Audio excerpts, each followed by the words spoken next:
boxer. You know what I'm saying? You gotta. That's just wrong. That's just wrong. Well, what should happen? He should, when this douchebag wins all the gold, and then okay, now you're a professional. Now let's bring in a real boxer. And well, wait a minute. We're live on ours now, and there's no context for anybody who jumps into this. The 10 people on here can catch up. Hello, everybody. It's Wednesday night. We've also got Dr. Art's streaming on his channel as well, so that's why we were in the middle of a conversation. And look, Mark Suave is in there for. He was here, and then over here. It's amazing how the electrons can hop from place to place instantly. So Dr. Art and I were just talking about the Olympics, right? Before this went live.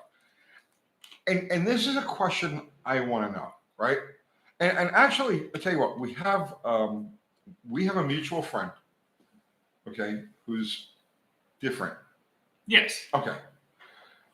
All right. This is what I want to know, and I'm not being obnoxious. I'm not being. This is pure curiosity. I really want to know this. So you have males and you have females, okay, and then you have some people who are a little bit of both, and it's I could care less. It's not my thing, right? Mm-hmm. Why do they not have their own classification? Why would you not have? Oh, like the third rail? Yes. Well, I mean, it only makes sense. Why would you not have male, born male, rural, typical male physical attributes, skeletal structure, because the skeletal structure is different. Yes. Female, and then all of its characteristics. And then why not have a category in the middle for people who choose to be like a catch-all? I don't understand why that wouldn't just be the automatic thing. And I would think that would be the most equal thing you could possibly do for somebody. It's like right. But yet nobody ever mentions. That idea never comes up, and I just don't understand that. Mm-hmm. It's very strange. I'm on this side and then here, and then you're on that side and there. It's flip. I'm being sandwiched by you. Well, if you turn the phone this way so you can see both of us, it looks like we're climbing up a wall. So people who watch in your live are only seeing my shoulder. Yeah. Okay. Yeah. You got something important to say. You can just lean in. All right. Well, I could just say it to my guys here. Yeah. Let's see if we can dump in that. All right. There we go. So sorry about that, guys. A little detour off to a different kind of start. Mm-hmm. So Mark Suave, Chongo 68, Paul Cavazola, what's happening? Buster Radio, Fear TV. Busted Radio. What's going on, bud? Nathan McCree, what's happening? Barracuda, Oscar Gonzalez, Mike N. Zero is here. I'm sorry, it was loud. I shouldn't have. Yeah. That's right. I get enthusiastic. When I see zero, I know all is well. Okay. Right. Mexican Specs are on because he was over here. Fun with Cars. Over here. Yeah. Ben from Long Island. Jason's Automotive. What did I just do? I don't know. Okay. Here we go.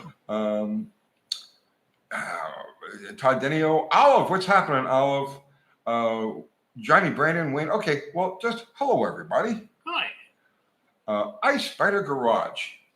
What's going on, Bryce? Yes. All the way from Arizona, you think it's hot here? Where's Fubar? I just did Fubar pop in? I don't see him. Not yet. I don't think I've seen him pop up yet. I just saw somebody say Fubar. Fubar! There he is. Fubar! All right. So, what's so exciting? I know you got Big Richard running. There's a lot of stuff going on. And you have a Big Richard shirt. Yes. That's actually selling. On and I got my website up, and I got merch on the website, and I got Big Richard running, and I got a title for Big Richard. Dude, you're trying to make me look bad. I told you I was busy. I had to work. I was doing that side project for a month when I was busy all day long. Now I'm at home, and now I got a list of all this stuff. I'm just knocking it out. But I skate by on bare minimums. I have less than bare minimums, but anyway. And if the mods will put it up if you get a chance, it's Dr. Art's HotRodRehab.com. And you can go there, and there's a link there for you can buy the Big Richard shirt. You can buy all the old swag, and then the new Big Richard shirt and stuff like that is on sale. And it's in different colors. You can get a pink one if you're even a blue one. Well, just so you know, it may come up as being not available because it sort of does on my phone if I go to that link. I showed you that. Yeah. Right? So how would you, if If you're on your computer, turn this thing a little bit. you can turn. Okay. Yeah. By the way. If you're on your computer, you got to clear your cookies and cache because sometimes it'll mess it up. Clear your cookies. And get off Internet Explorer and go on Chrome, and it'll all be good. Awesome. Barracuda can see his breath. That's very nice. Jason Fitch is only 101 in Arizona. It's actually pretty cool out there now. It's not. Yeah, it was overcast and cooling down a little bit. Yeah. Oh, they did put it up. Fubar put it up. Thank you, brother. Thank you, Fubar. I appreciate that. Should send him a shirt. I I send the mods merch. Let me get mine. Just Let me get mine first. Okay. They just went up. I have to wait for them. Brian Power has a question. It's an oddball question. Okay. When does the difference in flow characteristics between a Holly and a Carter-style carb affect fuel economy if they're both tuned right? They don't. They don't. At part throttle, like part throttle, anything less than, let's say, a half throttle, okay, it's inconsequential because it's the difference in flow is a wide open throttle, and it's just the construction of the carburetor. It's just the way the booster and everything is set on the Edelbrock or the Carter.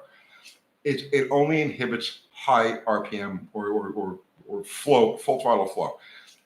Idle, off idle, properly tuned, both of them tuned to their maximum efficiency for low speed operation. Same.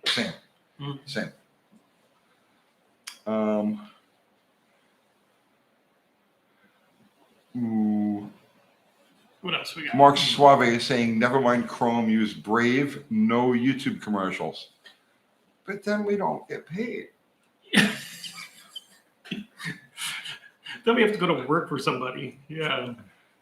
I'm hardcore unemployable, bro. I can't. I know. I'm just on the cusp of that also. The last job I had, like where you show up and you have to be there, I was like 16 or 17. I worked in a Burger King. They fired me for assault.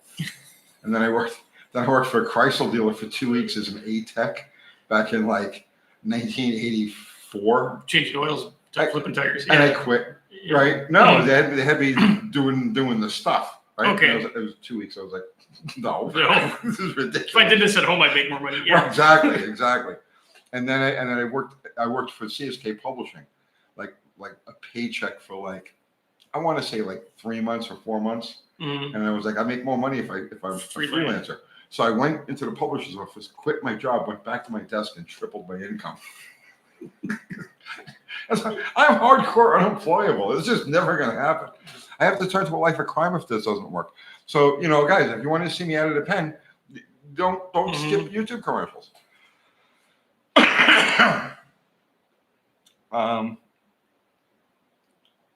Let's see. Jason Fitch is saying YouTube Premium worth every penny to avoid the political ads. That is true. We still get, if you have Premium and you watch it, we still get it. Oh, yeah. Yeah. That's actually, when you're paying for YouTube Premium, that's what you're doing. You're just paying the ad revenue up front. Yeah. Let's see. Olive is saying, I wonder if anyone has suggestions on anyone making good transcooler lines for 90s Chevys. Wanted to finally go with these things. Like a plug and play. Well, Olive, what's the matter with just going to the dealer and picking up a set of, they should still stock stuff like that. Of the factory. 90s Chevy, yeah. Yeah, cooler lines, yeah. Yeah. Mm-hmm.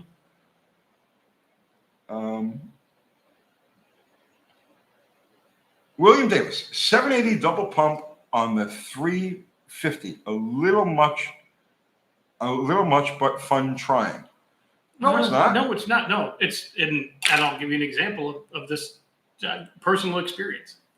When I fired up the truck, at first I had that 650 vacuum secondary. Right. And I got that Chinese fuel line, and it leaked, and I couldn't stop it from leaking. So I took it off, and I put that nice race Holly 800 that I have, double pumper, no choke, Right. Put it under room. It loves that thing. It's just like, what? Yeah. It's not going to want full throttle on the load, though. No. You're going to have to build a lot of RPM and just ease right in. But it sounds real nice on the stand, yeah. But that 750, okay, so the 750 double pumper, or 780 rather, double pumper on a on the 350. If anything, maybe take some pump shot away from it, right? But if it's an out of the box carburetor, it should work just fine on a 350. 72Z20, the tube falling out of the carb was a good one. I thought I had saw something moving the video yesterday. I went back like hours after the fact. I went back and I looked at the comments, and I was like, and people were like, what happened at 32 seconds? You know, I was like, hey, the thing fell out. And I looked at it, I was like, oh my God, look at it. It fell out. So,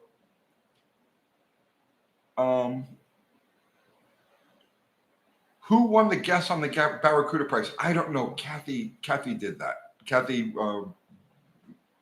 found out who it was and she messaged them. Did you tell the folks about your other secret purchase or not yet? No, tomorrow. Okay. It's tomorrow's video. Did you see that thing? Yeah. Is it the most obnoxious? Well, when I walked in, I was like, well, this is new. I figured you had a visitor from out of town and they needed, battery charger or something. I'm like, oh, this is custom. Yeah, I was, when you saw it, it was half apart because I had a turn signal, a brake light switch issue. But yeah, it's obnoxious. It's really obnoxious. I hate it, but I love it because I hate it. If that makes any sense. Okay, I get it. It's so over the top. It's so obnoxious. It's so just like the opposite of everything I like. So it's perfect. That it's perfect. It's hard to explain. Let's see. Luke Head, did you see another Demon 170 was missing a main bearing? I did not.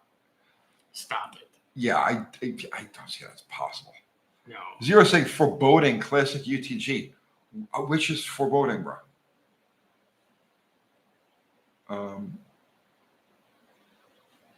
Let's see. Carnitas, hypothetical question. If you could only pick one Mopar pre-74, what would it be? Okay. The hard part, it has to have a drivetrain that's 2010 or newer. Whoop, I'm out. That's where I'm out. So, Dr. Art, if you had to have a pre-74 Mopar with a 2010 or newer drivetrain, what would it be? Did you see that convertible Cornet on Jamie's channel? What year? It's 60. I think it's a 68 or 69 Cornet convertible. Had to be 68 because it's a convertible. Okay. Blue with the red, and just quintessential B body, beautiful car. So if that had a late model Hemi, it wouldn't matter. I would just drive the thing. Okay. But yeah, the B body convertible. Oh yeah, just. I can see that. Yeah, I can see that. Let's see. Able to Tony, thanks to the trolls in the comments, they saved it. Those weren't trolls. Those were viewers. There's a big difference between a troll and a viewer. Those are guys who are just bringing stuff to my attention. And thank you. Mm-hmm. A dab of Loctite goes along. No, I needed more than Loctite. It was just barely touching. It was just barely in there. So it just needs to be tapped in. So not a big deal. My mystery purchase. Oh, wait. Okay. Hang on, Zero. Yeah, that'll be tomorrow. Oh, foreboding. Yes. KJ Kylie, what's happening, man? What's going on, brother? Okay, so your video today. Why did Mopar quit using torsion bar hood opening, cheaper and lighter than the new style? Well, Mopar, they only used the torsion bars on the. Okay, so the only cars that used torsion bars in the front hood were pre 66 and down A bodies. On the trunk, the only one that used, I should say they all used torsion bars, except for the fastback cars, because they didn't have the structure for the you see what I'm saying? So like the Barracuda used that prop rod. There's no room in there for a strut rod setup or a torsion bar setup.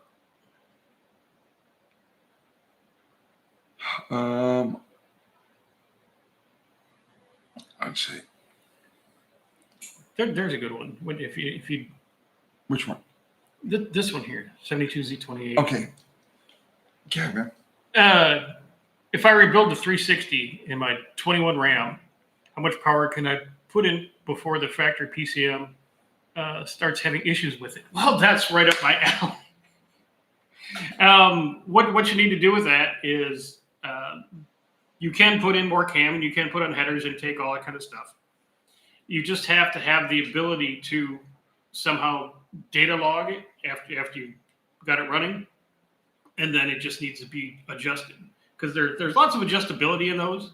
They're not as fancy as some of the more later model computers, but for just your basic mods for cam and headers and bolt-on stuff, you can easily adapt that PCM. We're kind of ignoring your guys. There hasn't been much. I've been watching it. Oh, okay. Yeah. All right.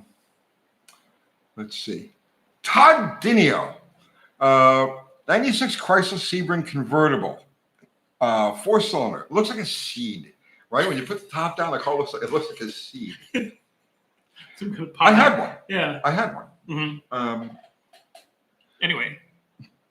Pressed the brake pedal and car stalled and wouldn't restart. Blew number 8 fuse. Fuel injection. Replace fuse. Blew instantly. Where to look for the short? Okay. Someplace in the interface between a brake light switch and the cruise control. Yeah, somewhere in the harness for the brake lights or the switch or the... Not for the brake lights. No. The brake, so the brake light switch on that thing is 2 separate switches. There's one. Oh yeah, that's right. One that goes to the lights themselves, and if there was any issue in that circuit, it would blow the taillight fuse. Okay. But instead, it's affecting the engine harness. So it's that second switch for the cruise. Second switch for the cruise. In the computer. Okay. And they're going to meet at the PCM. So it's going to be someplace between the switch and the PCM. If it was post PCM, then it would blow the PCM fuse. So does that make sense? Yeah. Yeah. So anywhere between that switch could be the switch itself. Could be the switch itself. But yeah, it's going to be someplace between the brake light switch and the PCM. Maybe first step, unplug that second brake light switch and put the fuse in, see if it starts and runs. Yeah, you could do that. Yeah. You could do that too. Okay, let's see. Ehrenberg. I'm not Ehrenberg's favorite person. He does not like me.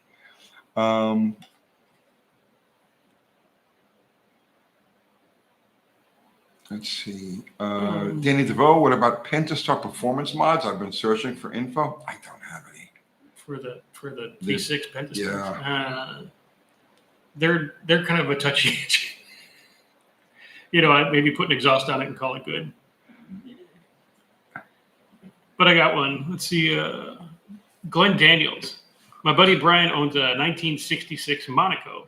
And I've been trying to tell him how important it is for him to watch UTG. Thank you. Tony, please let Brian Lamont to watch your channel for help. Yes. Love your channel. Brian, right here. Watch my channel. I'll give you help. Actually, come on the live. We'll help you with anything that we can. That's why we do this. Right. 80 Cobra guy. UT, do you give any value to using an air fuel ratio gauge? I absolutely do, but I don't use one myself. And that's because I've been doing this for so long that I can look at a plug, I can smell an exhaust, I can go like this and put my finger on a header tube and know what it wants. You see what I'm saying? But if you don't have 50 years of hands-on experience doing this stuff, and if you didn't come up before things like air fuel gauges were used, then I recommend you use it. Absolutely. Go with it. Does that make any sense? Yes. See, I use them a lot because the only reason I use them a lot because the basic stuff is still the basic stuff. But if you're doing anything late model with a computer, that information is invaluable for tuning. Right. Well, you need to know what the oxygen sensor is. It's seeing, yes. Right. So, but in my world, I don't have them. Yeah. So that's but absolutely, I give 1,000% value to using an air fuel ratio. It looks like you got I do. We have a Super super chat. Mower Man USA, thank you so much, Mower Man. Just picked up my first Mopar at the tender age of 64. You're just ahead of me, man. 85 W250 pickup with lots of beautiful patina. 360 motor and so much potential. Love your channel. Have learned so much from you. Well, Mower Man, thank you so much, and really good luck with that truck. You're gonna love it. because that's a cool truck. It's kind of like the par wagon looking. Yeah. I'm not a truck guy, but I like that. I like that. And as you say, it has lots of beautiful patina. It's either blue or silver, right? Okay. Yeah, you touched on the super chat and it went. You got to go back to regular chat. Regular chat. How do you do that? I don't know. Oh my God! Hey guys, I have screwed up here. I'm gonna reply to Mower Man. Thank you. There you go. Okay. See if that does it. Yes, that did it. Okay, perfect. All right. Okay. Ari's in here. Ari, welcome, Ari. What's going on, bud? Chris is greeting us. Scarlet Fire, Tony, such a boomer. I am. I'm a boomer. I was born in 64, but I have like World War II values. So it's like, yes, I'm a boomer. Let's see.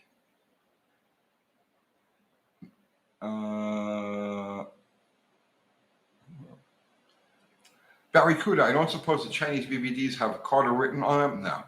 No. But I've got a Chinese knockoff car on my old Honda that's got Mukuni on it. Really? I guess they wanted it. That's like when they ripped off that guy with the valve bodies, the Ford guy with the valve bodies. Oh yeah. Right, and they actually when they knocked it off, put his name on them. So they would sell and put his name on the box and. You got those. Not all Chinese like manufacturers are the same.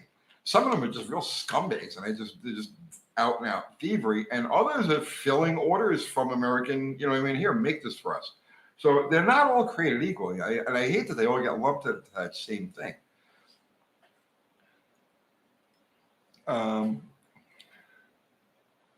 Let's see. Mark is older. 1963. No, I'm born in 62. So the cutoff for the boomer is 64, in theory.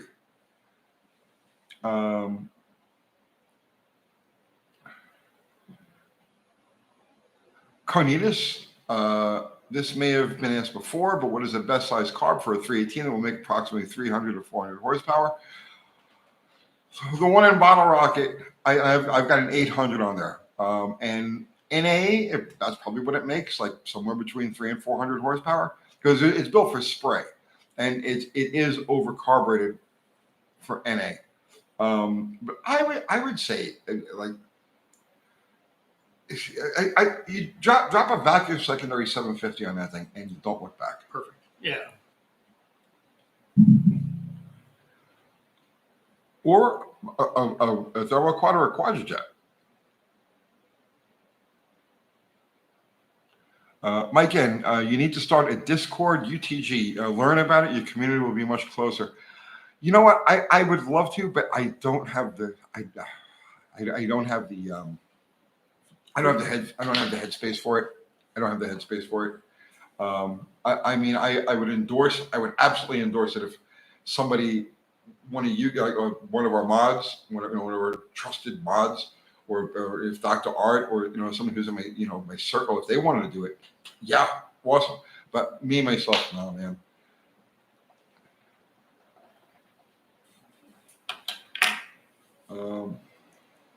What else we got?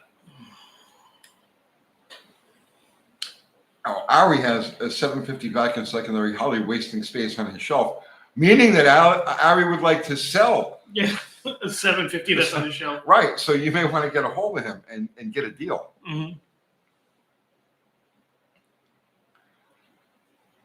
Bob's Chop Shop. Yeah, I have a thermal quad on the 318 of my 70 Dodge. Works great.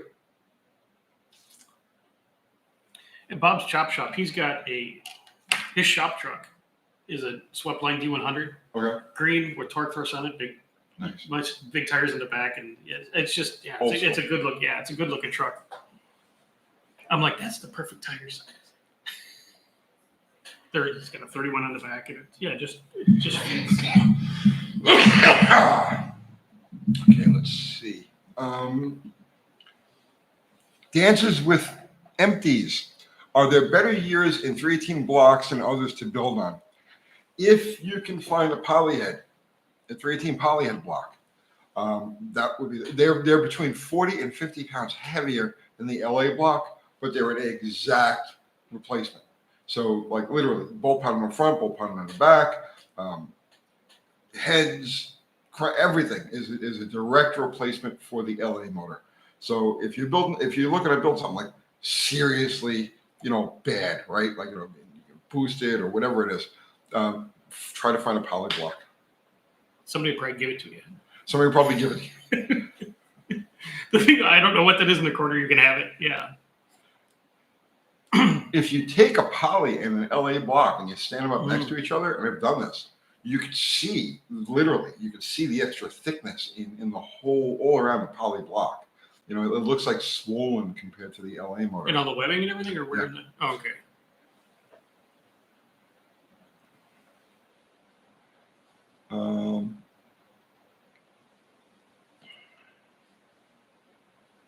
Chris Feemusser is saying, it disgusts me how perfectly running cars with only a minor issue get totaled by insurance. It's such a waste.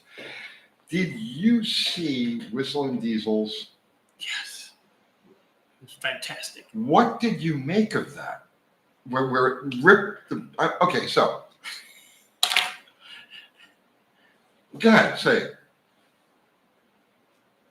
It's not a replacement for a pickup. No. It's a yuppies look at me thing. But it's marketed as a pickup, okay? And actually, I just saw a thing with Tucker Carlson. Yeah, with his hillbilly buddy. Yeah, you watched that too. I saw that, and it was like, okay, this is a puff piece because it was a 1 hour infomercial. It was a 1 hour infomercial, right? Because he's all friends with that Elon, group, right? But and he even said, yeah, you get 300 miles of range, but if you're towing, it's 100 miles. So you go from, So two things stood out at me about Whistle Diesel's test with that, okay? Mm-hmm. The first is that he got lucky. He got really lucky because the battery pack on that thing is the floor of the car. Right. And he's bouncing this thing off of obstacles, right? There's a chance if he had hit that battery just right, he was not getting out of that thing. Oh no! You lose power, doors lock, windows are up, and you flambe. Okay, you're done. Right. So, like that's probably I bet you he didn't even realize it when he did it. But that's probably the most dangerous thing this kid's ever done. Right. He's done a lot of dangerous shit. And taking a Tesla, a Cybertruck, and bouncing it off of obstacles is and through mud and water and. Thank God nothing happened there. But that thing about the bumper pulling off of it. He's trying to just pull a pickup off out of a ditch, basically. So you could argue and say that, well, he did slam it down on the back of those, so it might have cracked it. It might have done the damage when he slammed it down on. But that's besides the point. It's a cast aluminum frame. Right. People are going to put their freaking horse trailer behind this thing, and their horses are going to pass them on the freeway. That's besides the point. It's total at that point. That frame is not repairable. It's a gigacast. Yeah. That's it. It's done. It's done. Right? Yeah. So you have an incident concerning your bumper or your bumper hitch or your trailer. You tear the bumper off, and you total your truck. $100,000 truck because it can't pull another truck out of a ditch. I don't know if you guys have seen it or not, but go over to Whistle and Diesel, and that Cyber truck test was just over the top. It was.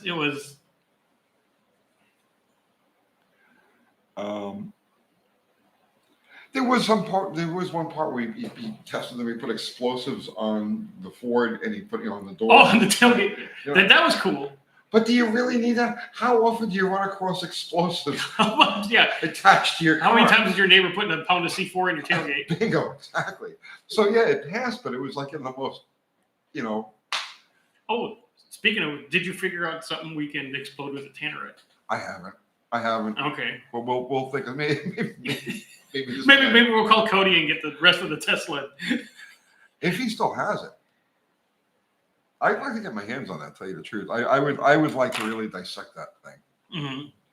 Mm-hmm. If anybody from Whistling Diesel's clan is following us, if we can get our hands on that thing for a day or two, just a day. Yeah, we're right up the road from you, so yeah, we'll come get it.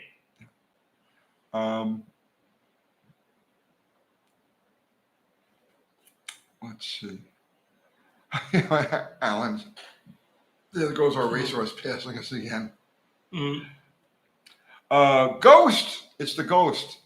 Wrecked 85 Virago again. No power to start a relay. Continuity test from the main switch to the power relay wire is 0.28 ohms on and the flasher relay clicks nonstop when the hazards are on. Can't figure it out. Well, I don't know if the flasher relay. Oh, dude, I don't know. I got to think about that. I got to think about that. What? Bob's Chop Shop. Cybertrucks are just a joke.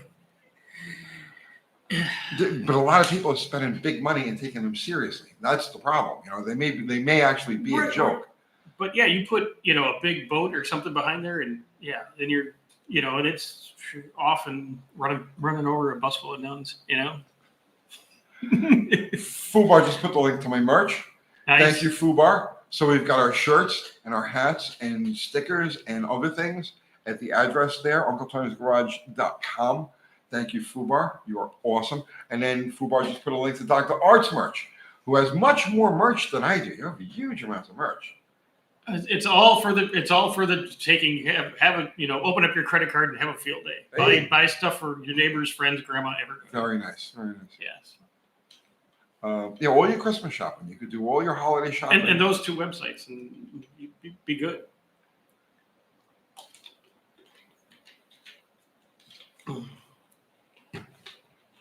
But I was surprised because the Big Richard. It's actually pretty good. Yeah, the Big first 24 hours sold about a dozen. Nice. Because everybody wants a Big Richard. Right. Yeah. Life is better with a Big Richard. Yes. I'd like to sell 1,000 of them. I don't know if that'll ever happen, but I'd like to sell 1,000. That'd be nice.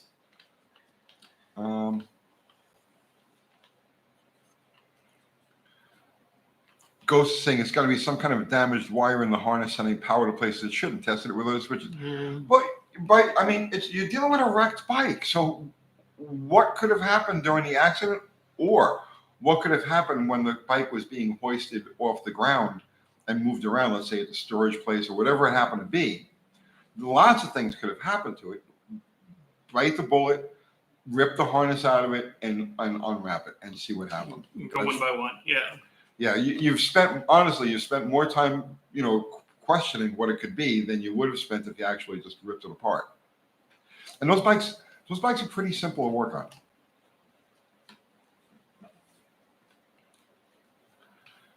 on.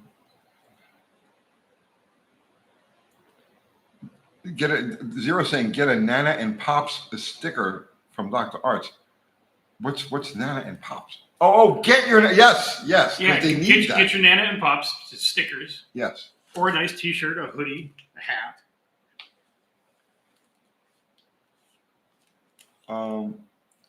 Mark is saying Tony has a point. Sometimes towing a vehicle gets more damage than the accident. Listen, I have my wrecker, right? And I've moved numerous motorcycles that I had no real regard for. And all I'll do is I'll throw a strap under the tank, so I get between the tank and the motor, and then I just hook it up to the winch and hoist away. Haul it away. And then once it's up there, I grab each wheel and suck it forward to the back of the truck, to the back of the wrecker, and then I'll lower the boom a little bit, so that it's kind of like stuck in there. And I'll bounce down the road with that, and God only knows what it's tugging on, pulling on, squeezing, and right. So it could be anything. Could be anything. Look at this over on my channel. Oh my God. Old Cars and Music, Super Chat. Thank you very much, sir. The styling of the Cybertruck is a turnoff for me. I designed better looking vehicles when I started drawing them in the 3rd grade. I think that's kind of the point of the Cybertruck. Drawing. Okay, so the Barracuda we picked up, right? What? Go ahead. I'll pipe in it. Yeah. What? Go ahead, say it. What? Oh, oof. You don't like it? You don't like that car? I'm not its mother, so I can't really appreciate it. Okay, I understand. You know, I haven't driven it. They're a little car. They can be fun because I've driven them in the past when they're, you know, like a good running one, right? Because it's light and fun and skinny tires and, you know, you have a good time in it. But it's a little off. They're ugly. I know. It's a face only a true Mopar, you know, aficionado could love. But they are fun. But it has a name. You gave it a name? She has a name now. Oh. Scribbles. Scribbles? Scribbles the Cuda. Where did Scribbles come from? On the gauge cluster, there are two main gauges. There's the speedometer on one side, and then there's the other round thing. All the idiot lights, yeah. In the center, there's a round, like, blank spot. Well, at some point during this car's life, probably 45, 50 years ago, right? Mm-hmm. Some little kid got in there and scribbled in a clocker. marks. Oh, just scribbled in mark. It just Yeah. in there and Yeah. And it's like, there you go. Scribbles the Cuda. Scribbles the Cuda. Yeah. Okay.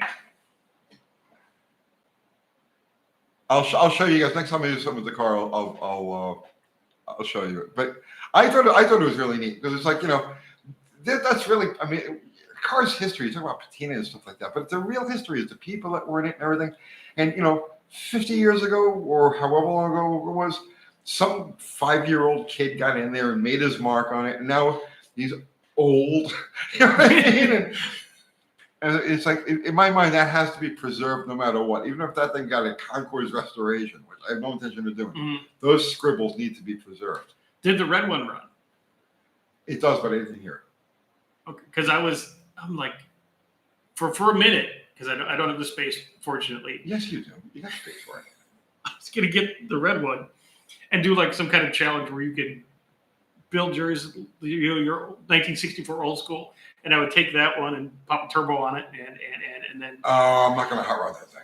There's just no way. It's just drive it like it is. Yeah. No, okay. I have too many hot rod projects that need to be worked on and sorted and everything else. So you don't need another one. You just need to putt around. And that's what the viewers like. You were at Power Store with me too. Yes. What did you see? What was the vast majority of cars there? What were they? Just cruisers. Cruisers, right? Yeah. Most of them had patina. None of them were like super. Like, okay, out of the 7,000 cars that were there were maybe 2,000 of them that would be like you consider to be desirable cars. 2-door, you know, muscle cars. 2-door hot rod. It right, doesn't. clean, Yeah. nice. Mm-hmm. So you had maybe 2,000 of those. You had 5,000 Of different levels of that Barracuda. yeah.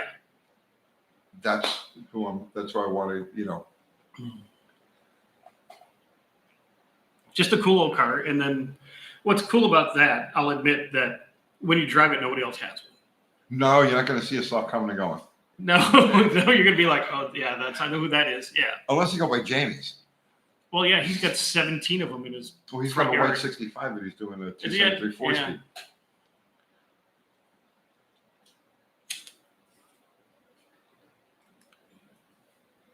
Jay Raymond, Arch versus Tony's 318. You want to take me up on that? I mean, I'm game. I won't even use the one that's already in the car.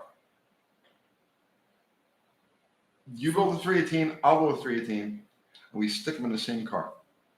Oh. Because I got the mule for that. Yeah, I just did a 318, but that's in Big Richard. That was just a cleanup and get the sludge out of it and rebuild it. But I get what he's saying. You want to do you have the huge advantage of that. How? Because you've done a lot more small block Mopars than I have, and you have whole shelves full of tricky. I really don't. I got rid of like so much stuff. Like I have nothing. I have the motor that's in the car, and I have the one that's on the stand. over Yeah, there. you'll take it and flip the pistons, and But I'll go get one. If you want to take me out, if you want to go for a challenge, these guys would probably like that. You get a 318, I get a 318, and we have a car that we can stick both of those engines in, and we'll put like a gentleman's wager on it. Think about it. Yeah. Oh, I see Barrow's name just popped up. Yeah, and then over here, Bob's Chop Shop did body and paint and minor restoration on a '64 Barracuda a year ago. I can send you pictures. Yeah, send them to me, and we'll.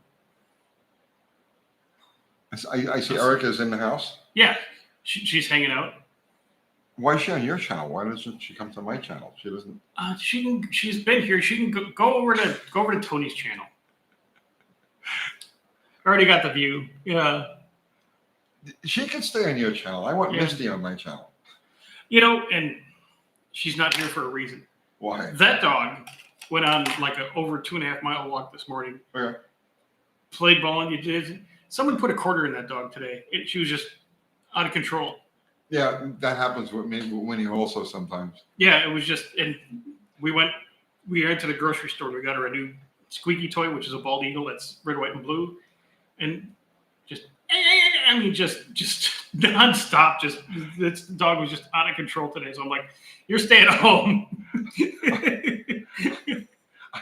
I was at the. She'd be on the roof right now, and yeah. I won't even go into it. It's dog stuff. Yeah. Here's a question. Did the 64 and 65 Barracudas both have their parking lights in the grill? Or was it just 64? 64, 65, yes. And then 66, they moved them into the bumper. Okay. Ari, yes, it's a dual stream.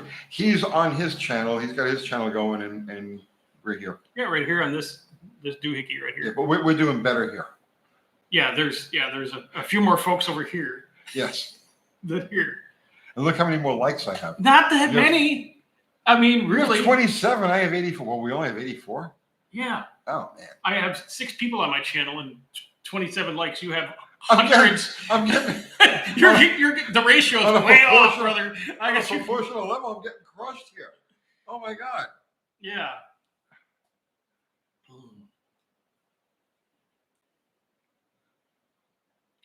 Okay. All right. Torino Elite, 91 E350 7.3 IDI. Been off the road 10 years. Just fitted a rebuild engine. An E4OD. Has power to relay and fuse, but not to TCM. Could I take 12-volt live feeds direct from the relay to the transmission control module? Depends. Let me read that one more time. Okay. Right. Has power to relay, yes, and fuse, yes, but not TCM. I'd have to look at the schematic. So is the TCM? Trans control module. Yeah. I know. Yeah, I know. But that has, you have to be careful because there's, you have constant power from memory, then you have a switch, then you have the 5-volt up. So you can make sure you put it in the right place. But you could. You got to have 2 power sources to it. There's going to be 2 power sources. There's going to be the main power, right? And then there's going to be the power that comes from the PCM. Yes. So your problem is probably in the circuit between the ECM and the PCM. Or the P. Jesus, all these M's, ECMs, between the power control module or whatever Ford's calling it these days, and the transmission control module. So that would be beyond the fuse and the relay, but over into the next realm. Yeah, what's the pinout on the PCM that feeds the TCM? And check voltage there. Okay.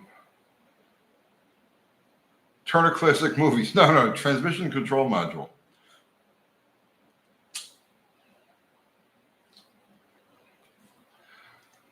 Russ Peter Derricks is saying the Cybertruck looks like it was designed by a bored kid in junior high school.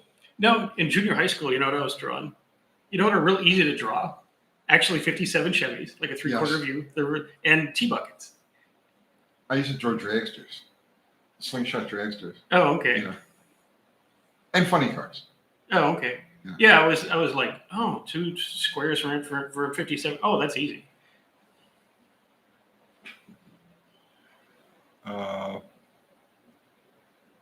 Ari is saying that TCM early showing of Dr. Zhivago can't be missed. Mm. That was such an elaborate movie. I remember seeing that years and years ago. Very elaborate. They did a nice job with that. You don't see stuff like that. It's for you. Jimmy Luce, thank you for the super chat. Are the factory Slant 6 Mopar ignition control modules the same as the V8 ones? Can they be interchanged? Yes, absolutely. The only thing that's different is actually even the distributors are the same, right? The driver on the distributor is different, but the distributor body is the same. The only difference is the number of points on the pickup. Number of cam lobes on the pickup. Yeah. Okay. Rocky Meyer says my channel's better anyway. Who asked Rocky Meyer anything? Rocky, come on. Fun with cars. Anyone watch Whistle and Diesel? Bro, we were just talking about that 15 minutes ago. Yeah. Yeah, you're right. That thing is structurally totaled. Turbo Tom, avoid the new Wagoneer. 63 modules. And he would know because he had some of the first ones in where the cruise controls operating the radio, and it was just bad. Is that an accurate number though? 63 modules? And they all have to talk to each other. Right. It takes nothing to total that. No. Nothing. No. Nothing. Did you, and we'll go back to the Cybertruck thing and conspiracy and rumor and innuendo. Yeah. Did you see that Mr. Musk is thinking about buying Stellantis? I don't think that's gonna. I honestly, I think he wants out of the car business. I think he's just fishing so someone buys Tesla so he can wipe his hands of the whole EV thing and move on and look good. Yeah, because if you notice, he's become over the last couple of years, he's become more and more detached from that. And I build rockets and robots. And, right. Yeah. So I think, and I think he sees that the handwriting is on the wall as far as like the future of Tesla. They had a great run. They did. They had a great run. Too bad they never redesigned the car. No, that's not even it. That's not even it. That thing would hurt them all. Oh yeah, when they went from ordering 60,000 to going, no. Well, they off half of them, and they flooded the market with Right.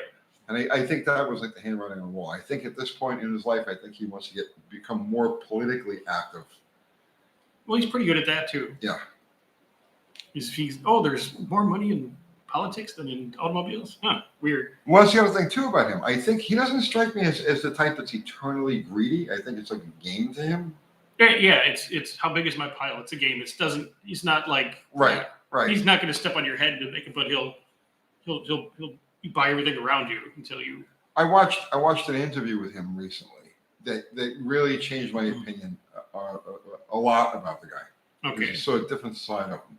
You know what I mean? Like, okay, he's actually real human.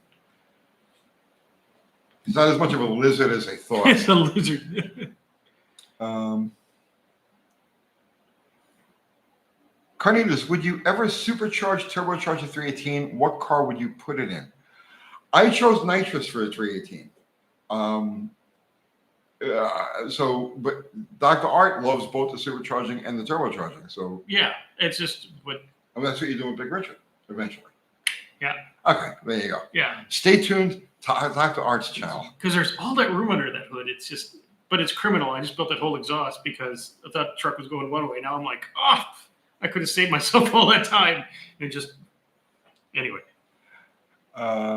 Kathleen Murray, hey everyone. Funny today at Walmart, a cyberpunk parked next to me at my C body is 18 and a half feet long. I hope it was optical illusion, but Cyberpunk looked like it beat me in length, allegedly 18. Yeah, it's crazy. I don't know what. It's a big giant, 6,000 pound. And then one went off. So you're talking about Whistle and Diesel, and he's got, I think, more than where balls and brains. Mm-hmm. That's that thing. One went off had an accident, ran off the road, hit it. This was yesterday. I saw this. I think it was Jeff Buys Cars did a video on this, Okay. and ran off the road. You remember that thing has fly-by-wire steering, which is like Yeah. literally the stupidest thing I've ever heard of in my life. But that's besides the point. It came to a curve, it went straight instead of hitting the curve, it hit an embankment and incinerated the guy inside. The fire was so bad that they couldn't identify anything because even the VIN plate, the VIN tag, and the license plate were both Aluminum gone. just. Well, it's like 4,000 degrees. Yeah, it's. Well, people figured it out, you know. Ari's saying he uses reptilian gaze and swayed my opinion. No. There were things he was talking about his family and stuff like that. And I'm telling you, he's not a bad guy. Oh, the Cybertruck is actually 7,000 pounds. Excuse me. 6th Street Garage. Hey, thanks for popping in. He's over. Mark Survey. I remember a magazine article where they tried to see how much nitrous they could throw at a stock 318. No, I wasn't involved in that. That was after I left Mopar Action Magazine. So that would have been like around 1991 that they did that. But I wasn't involved in that.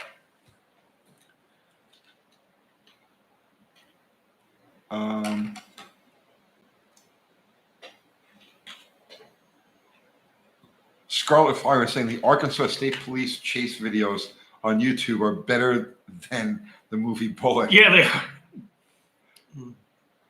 And it's something about Arkansas where they just, because, well, there's nothing there. So there's a lot of space between town to town. I literally, this morning, when I was having my coffee, I watched a video, a guy talking about like the best places to be during an economic social collapse. Mm-hmm. And he went through every state, every region, all that, and it came down to Arkansas. Arkansas is the place to be. Because they have water, they have so much wildlife and so much open spaces. I mean, you could eat wild boar there until you were 1,000 years old. Right. Never run out of food there.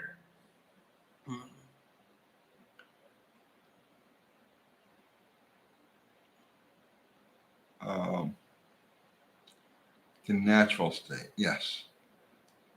Dances with empties. What kind of compression ratio is Bottle Rocket's 318? Right about 9-1. Right about 9-1. My buddy, the Rust Farm, he's up in Canada. That's where all the D100s go. Rust? They just all migrate. It's like the geese. They all migrate to Canada, and he has all of them. He has the school buses, the trucks, everything is up there. Everything is like Fargo up there, isn't it? Yeah. Yeah. He drug a Fargo 500 school bus out of the woods the other day. Nice. Yeah, and he was like the happiest man on the planet, getting towed behind a tractor driving the school bus, and it was all full of parts. They were back in the day. There was the Cassidy brothers. They ran fuel cars out of funny cars out of Toms River, New Jersey, and they used a school bus. They hacked the back of the school bus and turned that into Like a race car hauler. Oh, okay. Yeah. And that was like really advanced stuff back in the day. It was like in the 70s. It was before,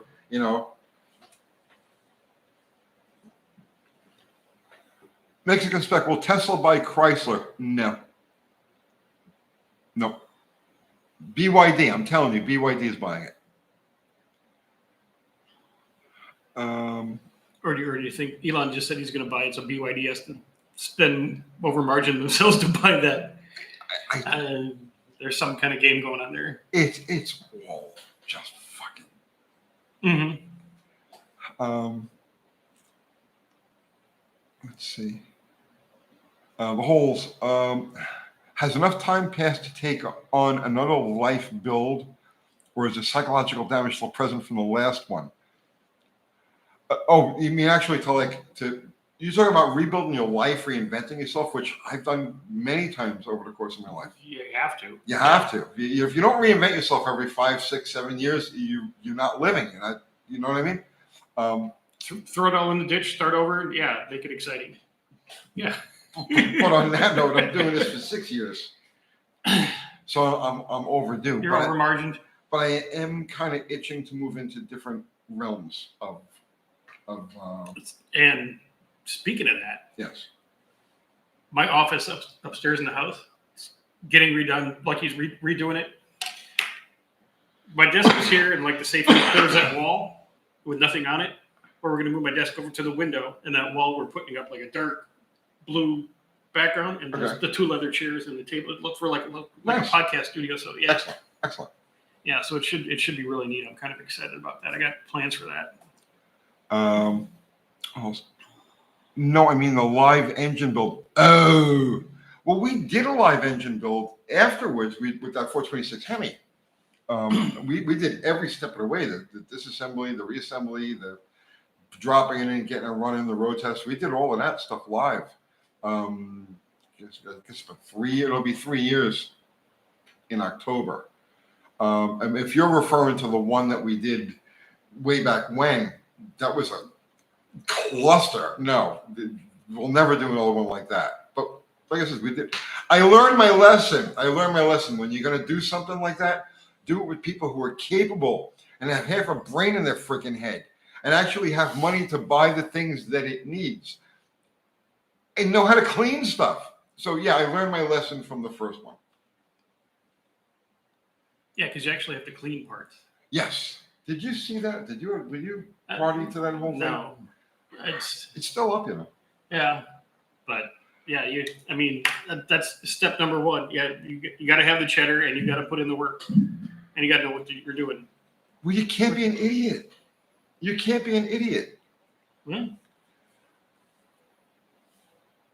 And then there was the whole thing with Nick. Oh, that burned my ass. When it went up there, and because Nick, while we were doing this fiasco of live, right? Nick was watching the whole time. He knew 100%. And I was literally talking to him on the live. We were going back and forth. And I told him point blank, I says, we're sending a turd. I said, my exact words to him, right? And so help me, you can go back right now and find it. My exact words to him was, Nick, when you put this thing on the dyno and you push the throttle, squint because it's coming apart. I told him this going in, but surprise, surprise, he gets it up there and he's like, oh, look at this. Yeah. So, yeah, it's the things you learn. You do this business and you learn what people's true nature is or like. Oscar Gonzalez, thank you for the super chat. Rust encapsulators and converters. When should each be considered? What products do you trust? You just did a thing on that, didn't you? Me? Yeah, with your Evaporust and. That's not an encapsulator. Oh, okay. That's a cleaner. Okay. Rust is like a rust encapsulator. I use the stuff I get from Ace Hardware, which is what's the name of it? Something X and stuff like that. And I've used that for I don't even know how many years. And it's probably half the cost of 415. Oh yeah. Yeah. It takes like a week to dry. That's how you know it's good. Yeah, and make sure you park whatever you're painting, like that 4-door Falcon that I had that smelled so bad I had to take it all apart and do all that. Yeah, that sat outside for like a week, but it was. You could smash that floor pan with a hammer after that. It was fine.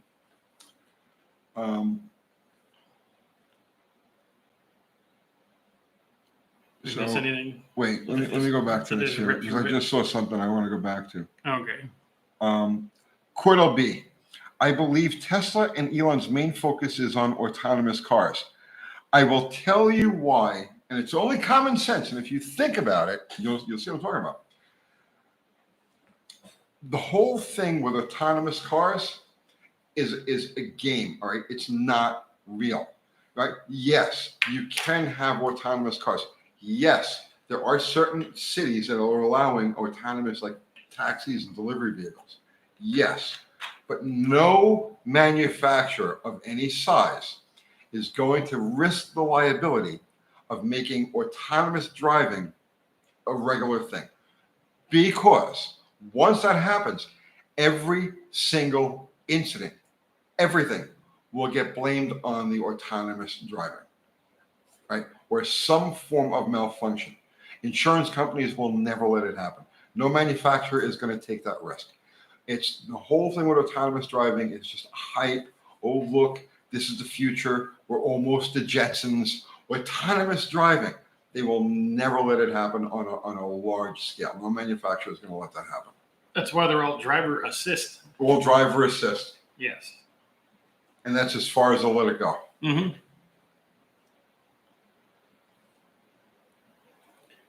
And Matthew Allen.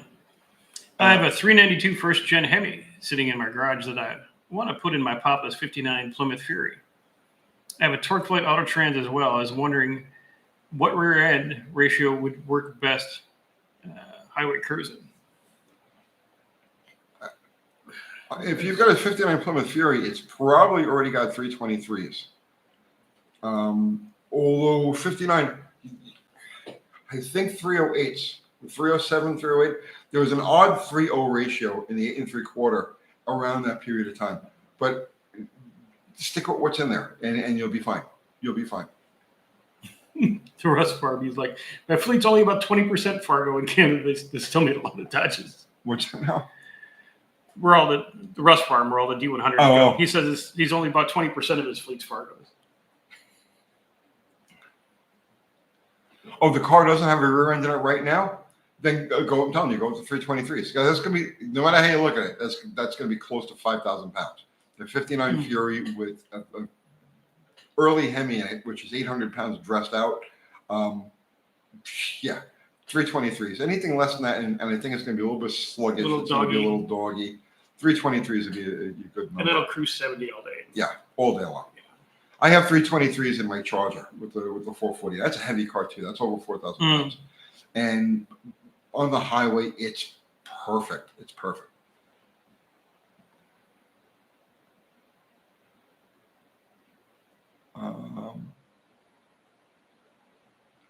Andrew Button says asphalt smells like rotten eggs.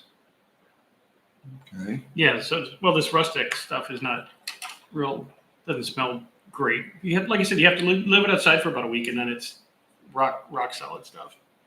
And it's, $25 a gallon versus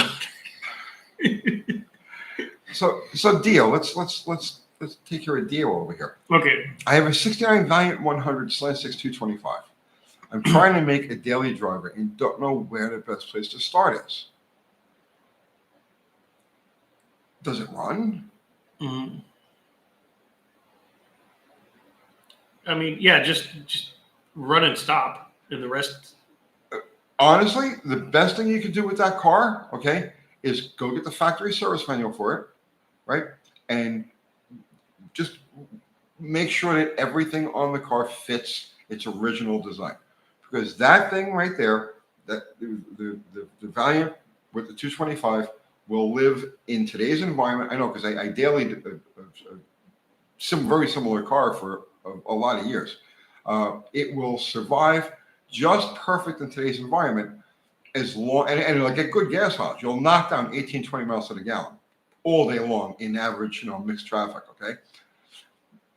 Get the service manual for that car. Make sure that every bit of it is up to the service manual specs. Take any ideas you have of modifying what the factory put there out of your head, right? Because you're just daily driving it. So that's the important thing to understand. You're not looking for any particular performance gain. Saying, well, I want to take it drag racing. I want to take it autocrossing. I want to be able to do burnouts and donuts. You just want to drive this thing to and from work. So if that's the case, go get the factory service manual and undo anything that's been done to it, return it to exactly the way the factory designed it, and maintain it that way, and you have an ultimate daily driver. That car will put a smile on your face every single day.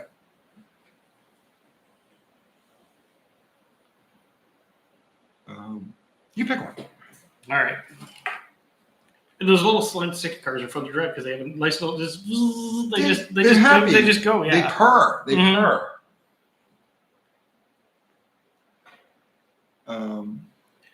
Okay. Judge 426. If Chrysler continued with the dual overhead cam Hemi from 64-65, in your opinion, would have been successful engine better than the 426 that we know? No, because from that point, since that point, many attempts at dual overhead cam Hemi have come and gone, right? And especially in the unlimited classes, like, for instance, Funny Car and Top Fuel. Many have tried it. Many have tried 4-valve. Many have tried 3-valve. A friend of mine, Dave Benjamin, was big on the 3-valve concept. And none of them, not a single one of them, ever performed anywhere near as well as the regular 2-valve standard hemispherical combustion chamber 426 Hemi design. The dual overhead cam Hemi from 64-65, I think, was just Chrysler's way of getting NASCAR to say, okay, no more of this stuff.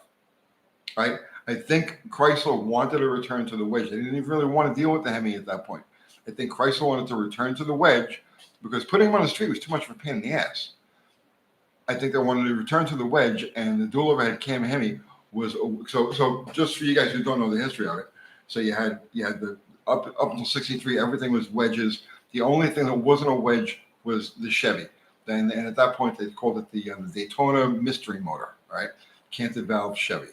So Chrysler one-upped Chevy with the hemispherical combustion chamber because up to that point, they only had an inline wedge. Then Ford said, okay, well, if you're going to have a hemispherical combustion chamber, we'll have a hemispherical combustion chamber and we'll have overhead cams. Now, at this point, Chrysler was like, we just don't want to deal with this. We don't want to have to put this stuff on the street. So here, tell you what, you're going to do overhead cams and 4. We're going to do 2 overhead cams and 4 valves. And at that point, Bill France was like, no, knock it off, guys. Knock it off. So I think that was their attempt to get that Ford single overhead cam engine out of the competition and back to the. And I'll tell you what the tip-off is to that, okay? I've seen the examples of this engine up close, right? I've actually touched the parts, right? The reason I say this is because Chrysler never would have let even the rumor of that engine out. You have to remember the period of time that this was, right? They never would have even let the rumor of that engine out until they had finished results that were being run on the dyno, right? Instead, they allowed the information on that motor to leak at the time that they put it on the electric motor to spin it up, and supposedly at that point it broke the rocker stance.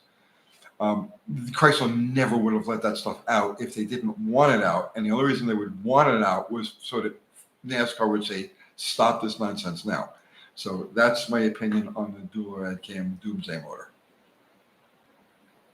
I talked a lot this time. That's okay. You explained it. There was a question, you explained it. Was I babbling? I never know if I'm babbling. It's terrible. Over here on this channel, Granddad's Junk, he's on the Southern Hemisphere people. Okay. Doc, brother, I've had to think about what you and your viewers said, and I've decided to go ahead with a poly swap in this 58 Savoy because he has a 58 Savoy. Okay. He has a poly here on the ground. Okay. He's got a disassembled 6-cylinder that the Savoy came with in the car. Oh, okay. So flathead 6, the 216. Yeah. It's weak. Yeah. Everyone was like, yeah, keep it. But yeah, put the poly. If you got a running poly, throw the poly in it. And he's, he bowed to the masses, I guess. Yeah. And it'll swap right in, be easy. It'll drive nicer. Yeah. You'll be happy. Yeah, that's that engine. The 216 is just not practical. And Ari's over here giving me a view. I appreciate that very much. Very nice. Let me see here. Okay, so proportionately, I think we got your car. I got you beat with the likes. I have 125. Yeah, you have 33. Yeah, okay. Well, no, so you only have 13 people. And we have 2. Well, we're right now. You're still crushing me. You're still crushing me on the friggin' likes. Go ahead and take a shot right at the heart of my friggin' ego. I don't really have one. But just to say, well, I mean, most of the people migrated over here when we started this. So I had more people. But Mexican Becca saying I missed a super chat. Oh, Brian Power, thank you, Brian. 85 Ram Charger. Previous owner lowered. Previous owner lowered. Has an 8 1/4 rear. Trying to figure out axle orientation and if there's a tag or stamp with the gear ratio on it. Yes. So if it's an open rear, it's going to have a tag someplace, usually in the right bottom corner. But you can't miss it. Just look at the back cover. It'll have a tag with the ratio on it. And if it's a sure grip, it'll have a second tag that'll just say SG on it. So 1 tag will be a gear ratio, 2 tags is a gear ratio and indication that it's a sure grip unit. I hope that helps.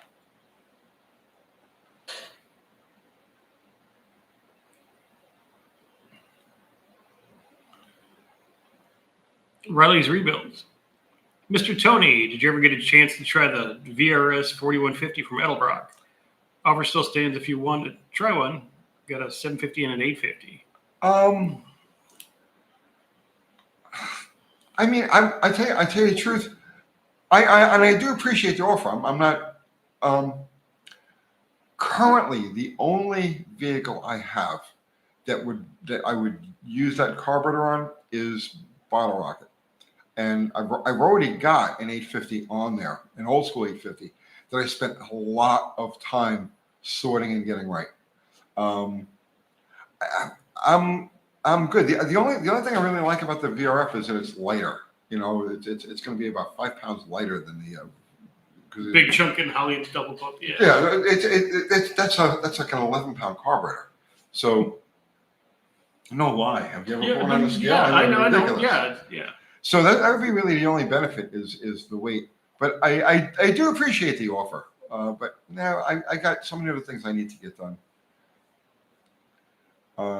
And Ari just put up a link to my merch. Thank you, Ari, helping me to afford stuff. Lights. Not air conditioning so much, but lights. At least it's pretending that it's working. It says 61 instead of. Well, that's because I reset the breaker as a. Oh, okay. I'm like, well, what's gonna hurt? Fun with Cars 126. Oh, thank you, Fun with Cars. Mm-hmm.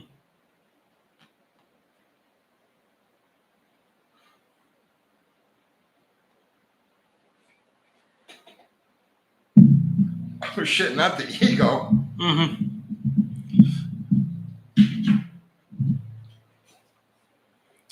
Scarlet Fire. Ever see the Wienermobile? Oh, what's under the hood of the Wienermobile? Any idea? It's like a 1500 chassis, isn't it? Or something like that. I don't know. I mean, I've seen a Wienermobile. Mm-hmm. And there's multiple. It's no more than one. Right. I've seen at least one Wienermobile, but I have no idea what's inside of it. I think it was, if memory serves, which means nothing. It was built off like a Chevy 15 or 2500 chassis, something like that. I did a drag test on the Batmobile. The real one? Yeah.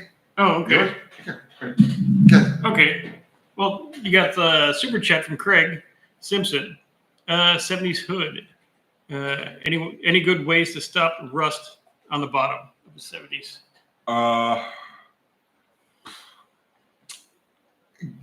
Cut as much of it as you can, and I mean, how do you stop it? You got to rust encapsulator. Really, we were talking about before. Right, and if it's got stuff where it's just eating up, cut that shit out of there, and then save what's left. Mm-hmm. YouTube. Yeah, Josh Holman, he said he thought he was 350 Chevy in a Wienermobile.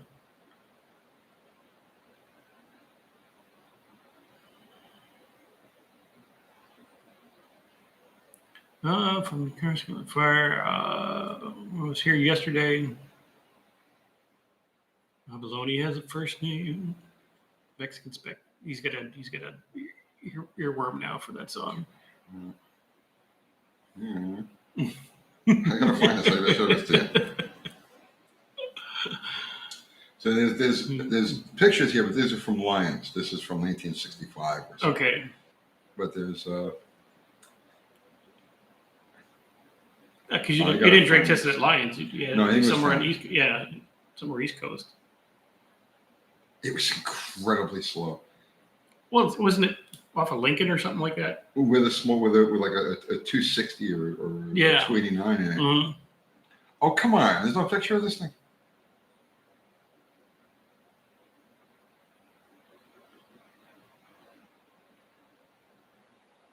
Oh, how is this possible? I don't know. Yeah. Okay. Bring it.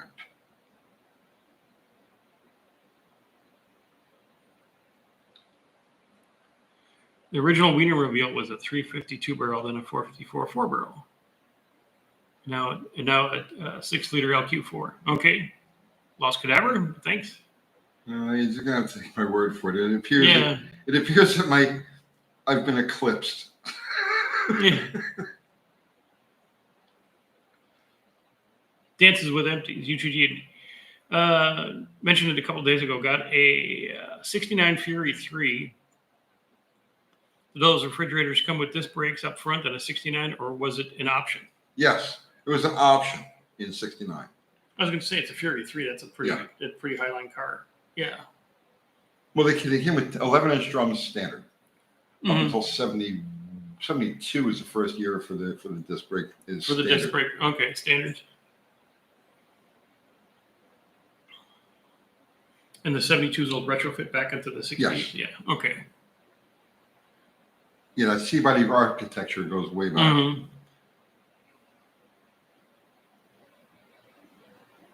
Oh, this is really pissing me off now. Shovelheads forever. Anyone ever seen an old Rochester turtleback carbs? Seen one on an early hot rod. Looked like it was a fun one to play with and round with. You ever seen one of them? I have no experience with them. I know what you're talking about. Okay, I'm just gonna give up here. All right. Yeah, it's pissing me off. Mm-hmm.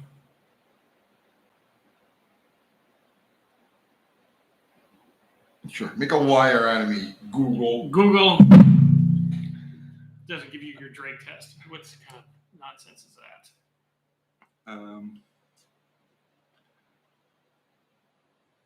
Let's see. Craig Simpson, braided gas line, does it secure with hose clamps? I do it all the time. Yeah, as long as you got a barb to go to. Mhm. Yeah, or a bubble on the end or something like that. Yeah, it'll hold on. And I did a video on the water hose. It's Teflon. It's not Teflon. It's PVC, PCV, PVC, Mm-hmm. whatever it is. Okay, the water hose that you get at wherever it's impervious to gasoline, and I use that almost exclusively when I've got to do it. The only time I use actual braided hose is when it's on a high pressure application. So when I was like, if you're doing like a race car fuel injection system, yeah, use the right hose with the right fittings. But like for gasoline, like low pressure, under like 10 psi, I never use the real stuff. I just use water line, and it is eternal. Oscar, thank you for the super chat. Is there a kit for installing a locking mechanism for the hood? I don't want my car battery stolen or engine messed around on the Cougar. Chain and a padlock, the old school. That's what, and everybody had a bolt cutter. Yeah.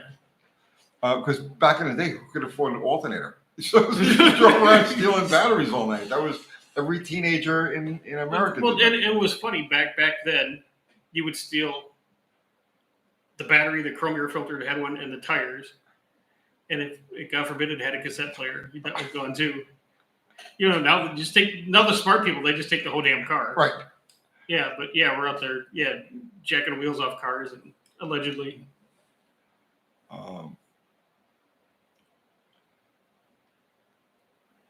Dio, does anyone know if a 69 Valiant 100 came stock with 9-inch rims? Or maybe it's drums. So the 6-cylinder, all of the 6-cylinders had 9-inch drums. All of the V8s had 10-inch drums. All of the 6-cylinder cars had 13-inch rims. Some of the V8 cars had 13-inch rims. You actually had to order a 14-inch rim for those. No, 1969. I'm sorry, no. All V8s would have a 14-inch rim, and they were 14 by 5.5. And if you ordered 14-inch rims with a slant 6, they were 14 by 4.5.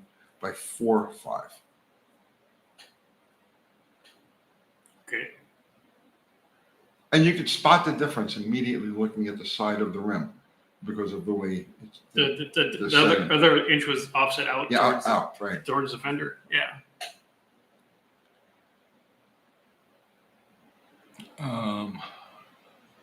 Max Power, doing my first start after a rebuild, and I am stressed. Don't be, bro. No. Original cam, new pistons, rings, main bearings, and cam bearings. Do I still have the same risks of it if it doesn't go right? Okay, you have the original cam. That's good. Did you put new lifters on it? Because if you put new lifters on it, yes, you have to go through exactly the same break-in process that you would as if it was a new cam. So yes. Now, if it's the original cam and you reuse the original lifters and you made sure that those lifters went back to the lobes that they came from, Nothing to worry about. Fire it up and go. If you use the original cam and you use the original lifters, but even think that you might have missed one for the other, tear it apart. Stop. Right? So that's like the cardinal sin with cam changes, and mixing up lifters. So I hope that answered your question. Original lifters. Are you absolutely certain, beyond the shadow of any possible doubt, on your eyes, are you certain? Swear They're on all your in the eyes. original holes. And your children, swear on your eyes and your children that they all went exactly back to where they came from, you're okay. If you won't swear on your eyes and your children, then stop and put another set of lifters in. Good. Yeah, because if you don't, you're going to have to put another set of lifters in. You have to tear the whole motor apart. Yeah, it's going to metal get all through the motor. Yeah. But the best thing, the best advice, a couple weeks ago, you talked about when you're doing cam brake in the original, make sure you can do everything that the engine starts right away and fires up. Yes. Because if you crank and crank and crank on it, all your pre-lube and everything else is gone, and your chances go south. They plummet fast. After the first 20 or 30 seconds of cranking, plummets. Judge Fed 426. I never really thought about it before. Probably a silly question. What was the difference between a 426 wedge and a 426 Hemi? Was it just the hemispherical heads? What made a wedge a wedge? All inline valve engines are considered to be wedges. So if you pop the valve covers off an engine and you see all of the valve springs are in a straight line, that's a wedge. A Hemi has a hemispherical combustion chamber, and the four intake valves are on the intake manifold side, the four exhaust valves are on the exhaust manifold side. That's the key functional difference between a wedge and a Hemi. As far as the block goes, the difference between a 426 wedge and a 426 Hemi block is both of them have the same size main bearings. They have the same bore spacing. They start at the same 4 1/4 bore. The 426 Hemi block has cross-bolted 3 center mains. It has oil drain back holes, passages cast into the outer corners of the block. It has a different set of upper row of cylinder head bolts, because you can't use the bolts that you put on a wedge because they'd be going in through the intake port. So instead, the 426 Hemi uses 4 studs on the top row that screw into the bottom of the intake runner, the intake port, and then they go into 4 matching head bosses in the block, and you tighten the nuts from underneath. The exhaust push rods have a deep clearance in the 426 Hemi block, and it's in the casting. It's not something that's ground in there, but they have a deep casting for the exhaust push rods to pass through, and they have a shallow bonnet casting for the intake push rods. So the contour of the valley is different, and the blocks are functionally the same in the main saddle area from 1964 through 1970. Mid-1970, they revised the 426 Hemi to have a slightly thicker main saddle, and that's the same main saddle that showed up in 1976 on the 440 blocks. And then in 1972, after they ended production, they had the revised D5/Nitro block, and that had an even thicker main saddle and thicker all the way around. So I think that should cover it. Yeah, I think I got them all, bro. I think I got all of the stuff. It's been a while since I played with Hemis, honestly. Mm-hmm. So they are different. What's that? They're different. They are. They are.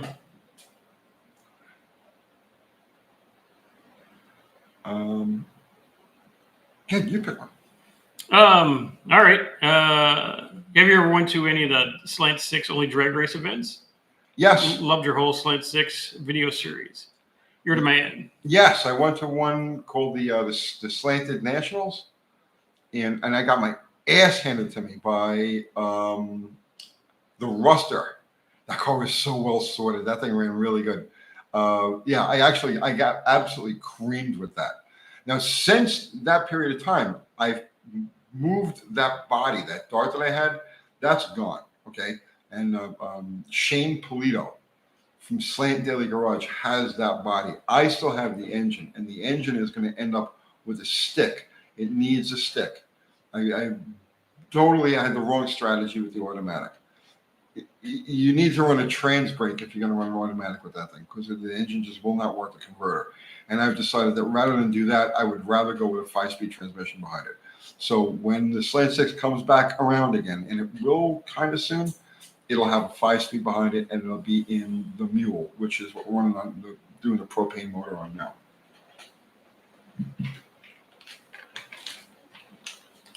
Los Cadavera, I'm contemplating a V10 Magnum Gremlin / Pacer swap. Yeah, okay. Yeah.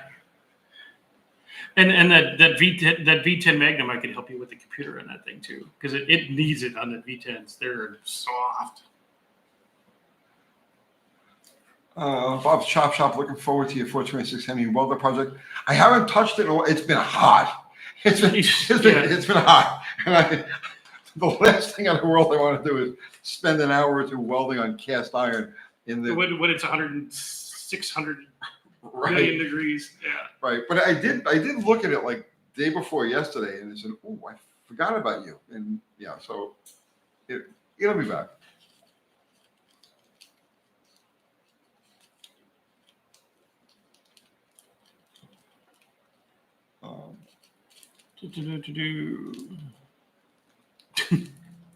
Makes I was trying to picture 9-inch wheels, even though Geometry had bigger wheels than that. Yeah.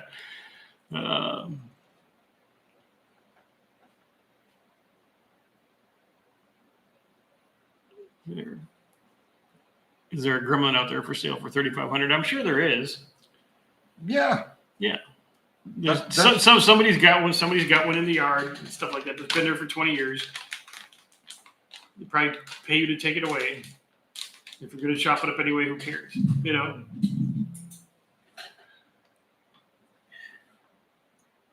Let's see.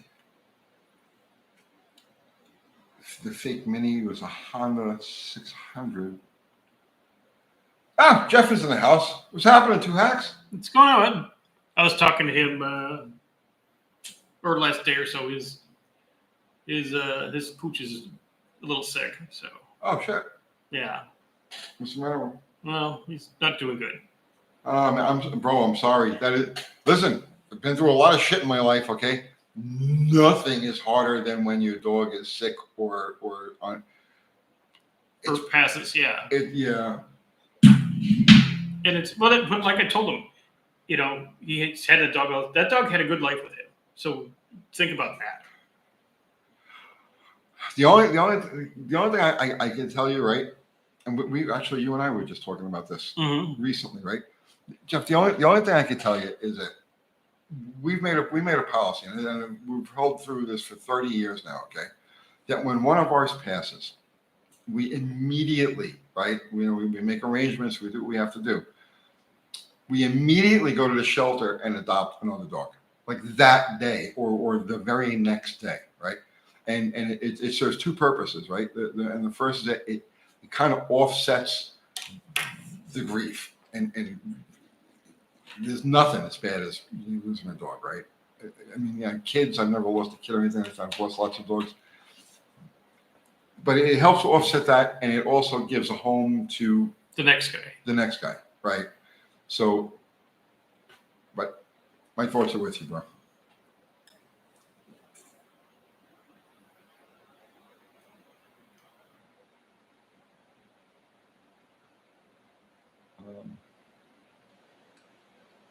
Let's see.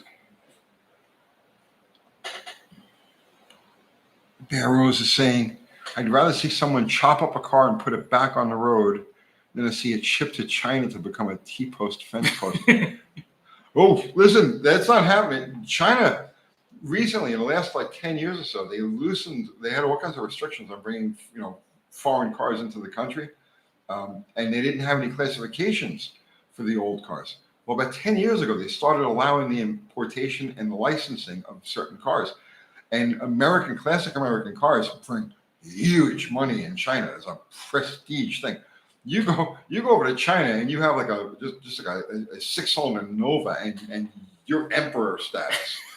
So yeah, it's the unobtainium thing. You got something from America, right? Yeah. Everybody all over the world has nothing but the most respect and regard for vintage American cars. Show them anything from the 50s, the 60s, and even into the 70s.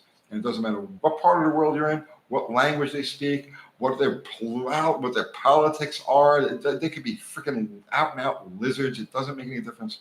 Everywhere, all over the world, there's nothing but the highest regard for 1960s, 1970s American cars.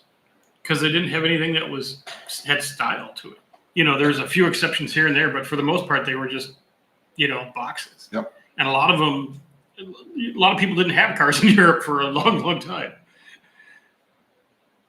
Oliver's saying China loves Buick. Yeah, Buick is like a huge name in China. Yeah, it's over Cadillac. It's over everything. Yep. Buick's the king there. Charlie Roma's in the house. What's happening, brother man? What's happening? 72C28. Buick is an easy American name to pronounce for most Chinese. Brooke.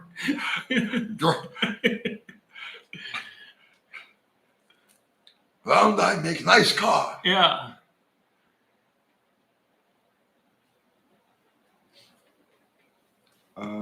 Fun with cars. Young kids in Sweden cruising four-door Malays era American cars. Yes. Yeah. Mm-hmm. Yes. I'm telling you.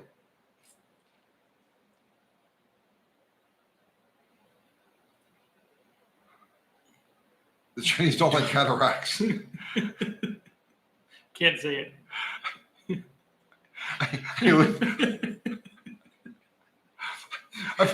It sounds like we're like, of course, honestly, I go into like the Chinese restaurants and stuff like that. Well, my Chinese pickup place, little Chinese woman that answers the thing, and I do that with her.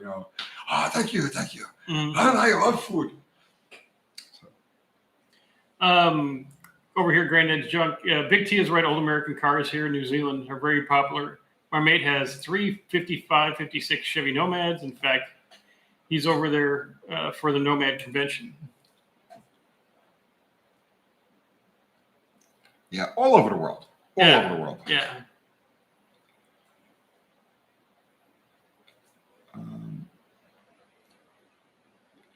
Let's see. How about Cuba? Yeah. Yeah. But for them, it's more necessity and tradition because they've been importing Chinese cars. They've been importing cars for a long time now.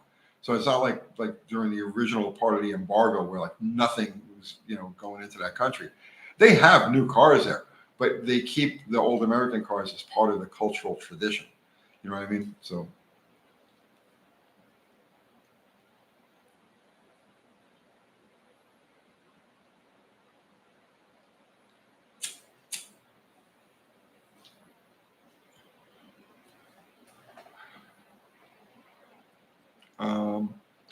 Jose L. Uncle Tony, do you know if the Dana 444 was used in B bodies in Mexico? I'm asking him, was I have a 71 B body and with a Dana 44 appears to be factory. You sure it's a 44? There's God, I did a whole video on this rear, and for the life of me, I don't remember what the hell it's called.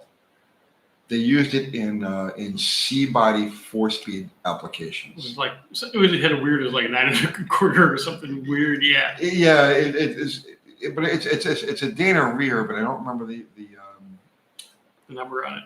I don't think they ever use a 44. No, I've never heard of a Dana 44 being used in any B body. Are you sure you're identifying the rear end right?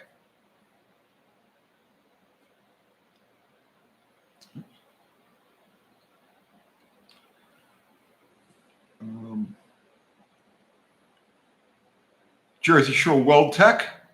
Greetings, Jersey Shore Weld Tech. We were just talking about the Cassidy brothers. You're from the Jersey Shore. Remember the Cassidy brothers and the school bus? Dana 53, that was it. Thank you, Old Cars and Music. Dana 53.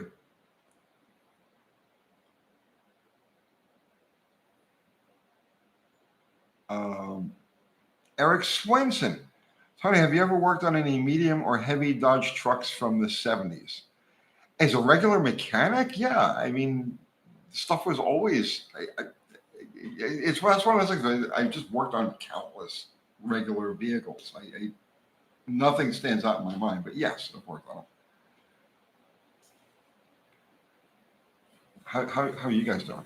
Yeah, we're just mostly hanging out over We here. got 36 likes. We got 150. You're still ratioing the hell out of me, bro. Yeah. I never knew you were like a rock star. Not that status, but I'm getting ratioed. Yeah, big time. I'll kill you on ratios, but you kill me on views and viewers. I'll have 300, you'll have 3,000 views, so that makes a difference.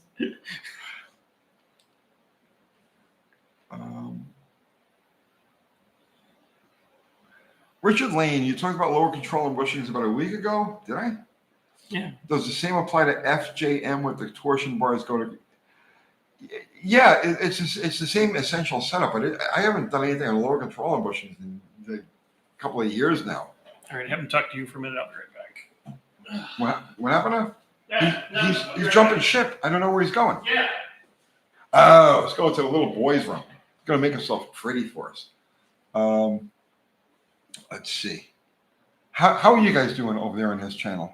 I'm sorry, you've been this whole evening. So the way this is set up right now is that Dr. Art's got his phone on a tripod there off to the side, and the way we're positioned, like the only thing his channel's seen of me so far is just right here, and it's backwards. I'm on one side of the screen on his phone, and I'm on the other side of the screen on this. It's a little weird and confusing, but hello everybody in Dr. Art's channel.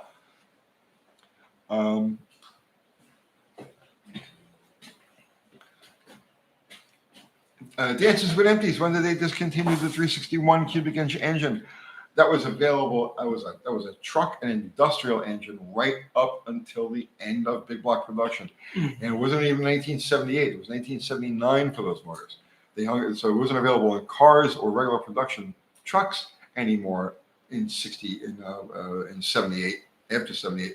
But they actually continued the production of the 440 and the 361 for industrial application until 79. So, yes.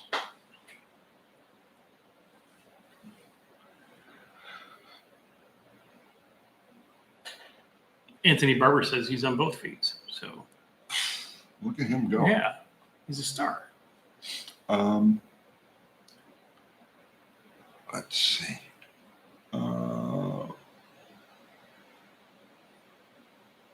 Bear Rose is saying if likes are horsepower, Doc is getting Tony in the HP pounds ratio for sure. Yes, I know.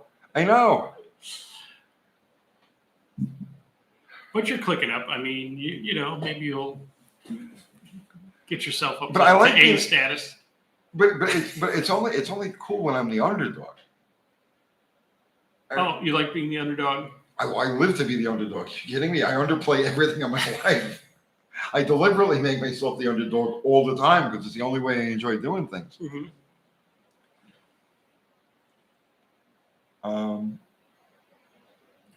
Oscar Gonzalez is a haunted lamp. No, the haunted lamp hasn't. Mm-hmm.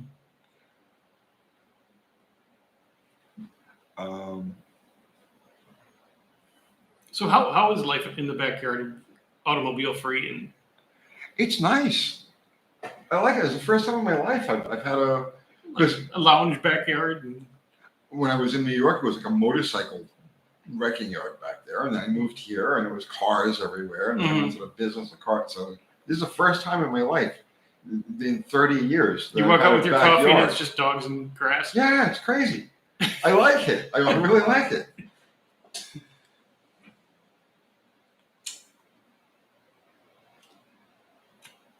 End of Time is on any Sunday too good? No, it sucks compared to the original. Yeah, the original I one's just much got better. both Yeah. of them on VHS.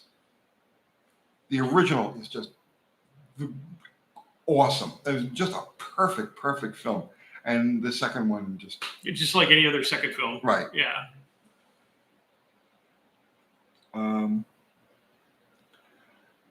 Here's one for you from Two Sober Guys. Okay. Double hump worth porting? Sure. There you go. Yeah. That was fast. If you could find a set that's still not cracked and warped and stuff like that, yeah, there's plenty of meat there. Plenty of meat there. You want something with a big valve. Yeah, they're good. The answer's been empties. Do you use lead additive? If so, which one? I do not. I've never used any type of lead additive. Most Chrysler engines of that period don't require it. I got one over here. Mike N32451.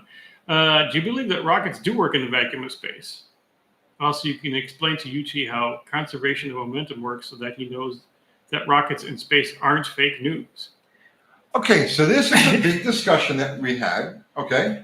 Okay. And I say that this is further proof that there's no way we could have done. Gone there. Right. Okay. So, a rocket. Here's a rocket. Mm-hmm. Okay. Fire comes out of this end. Okay. Mm-hmm. The fire at first pushes against the ground Mm-hmm. to attain the initial liftoff. Right. Once it is out of the reach of the ground and the thrust is no longer pushing off the ground, It's pushing on what? on the body of the rocket. Yes, but what is it working against? Gravity and air and No. The Okay. fire that's coming out of this rocket, the Mhm. thrust, Mm-hmm. is pushing against what to push the rocket forward? Gravity. No. Gravity has no density. Okay. Air. Air. Okay. Exactly. Mm-hmm. So the thrust from the rocket is pushing against the atmosphere, and the rocket As it expands. as it expands. Okay. Now, once it breaks free of the Earth's gravitational pull Okay. and out of the Earth's atmosphere, now it can go on momentum because there's There's nothing to stop it. nothing to stop it.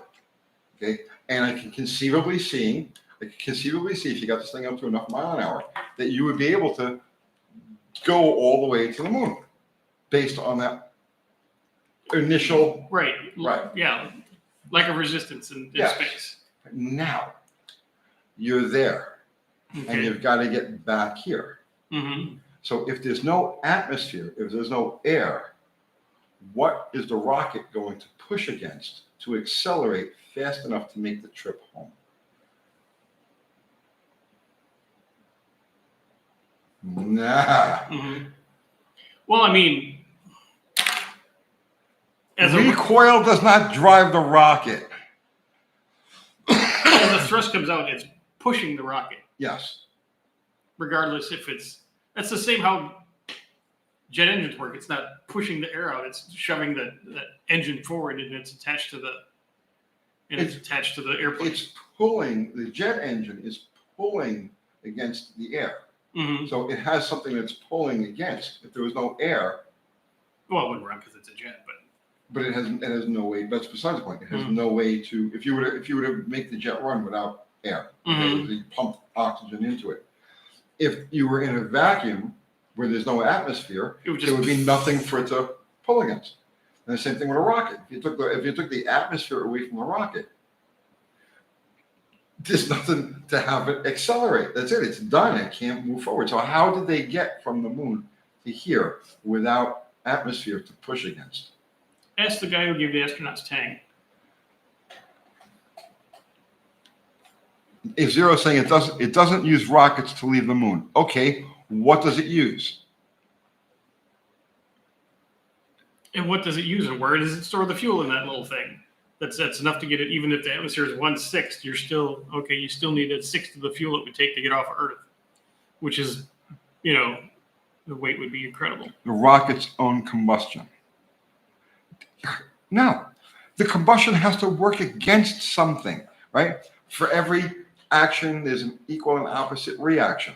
Well, the reaction from rocket thrust is the displacement of atmosphere, right? That's what's pushing it forward. If you take the atmosphere away, the rocket has nothing to push against. Unless the theory that space is a vacuum is a lie. Well, if that's the case, then it would have to be under thrust the entire trip. Yeah. And you couldn't have enough Because fuel there'd to be do some that. resistance. Yeah. Right. So there's the basic contradiction to that whole idea now. Mm-hmm. Once you break free of the Earth's atmosphere, there's no resistance going forward, so you don't have to fire the rockets. It'll maintain that speed. By the same token, if you needed to go from a stop to an acceleration, there's nothing for the rocket to push against to get the... But that's how they maneuver. They shoot off little rockets to adjust course. What are they? The rocket is actually, yeah, the flame's coming out, but with the propulsion, it's pushing against what it's mounted to. No. Okay, there has to be a thing for it to push against. So in other words, if you lit off a rocket and it didn't have something to push against externally, Mm-hmm. it can't move forward. The rocket is based on pushing the atmosphere.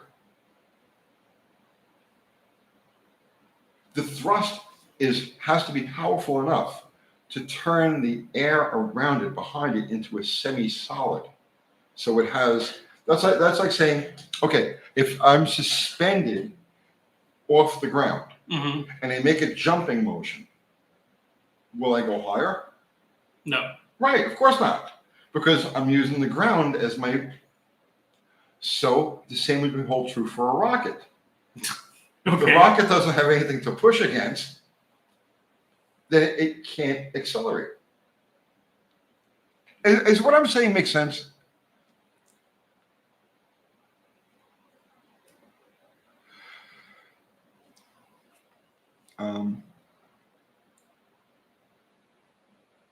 Standing foot. Under zero gravity, thrust works different than in gravity. It has nothing to do with gravity. Jeff Hitchens, the thrusters may just impose inertia. Fair enough. So you're going to launch from the moon, okay?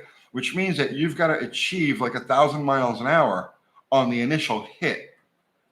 You see what I'm saying? Like there's no atmosphere on the moon to push against, but you do have the solid ground of the moon. So you would have to accelerate from zero to your maximum speed in the time that it would take for the thrust to leave the influence of the ground it's pushing against. Yeah, no, you kill everybody. If everybody would just be smashed flat inside of... No, that wouldn't work.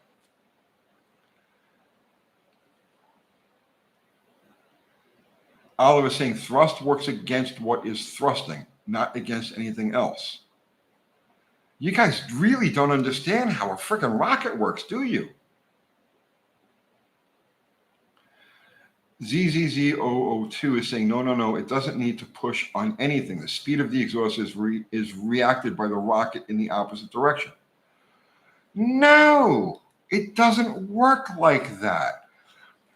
A rocket blast. Okay, so now let's forget about jet cars, okay? Because they spent so much time around jet cars, not to have anything to do with them, but they were always running whenever we were running with the fuel cars.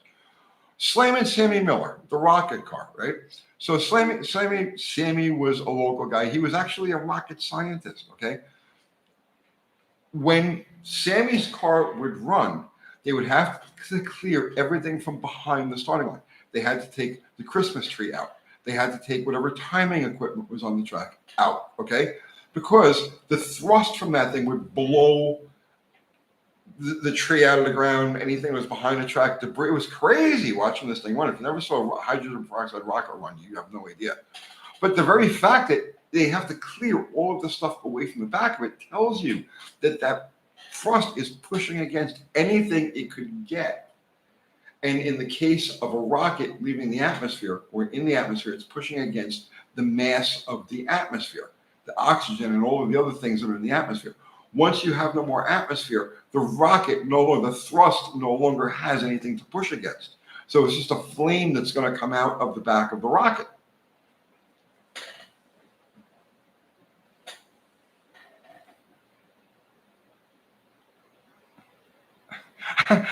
Ghost is saying, I love how I got left for an hour to screw around my Virago to come back to moon landing. That's the way it works around here, man.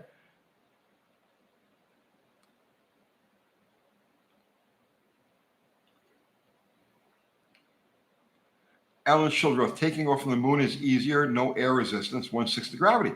No doubt, no question about that.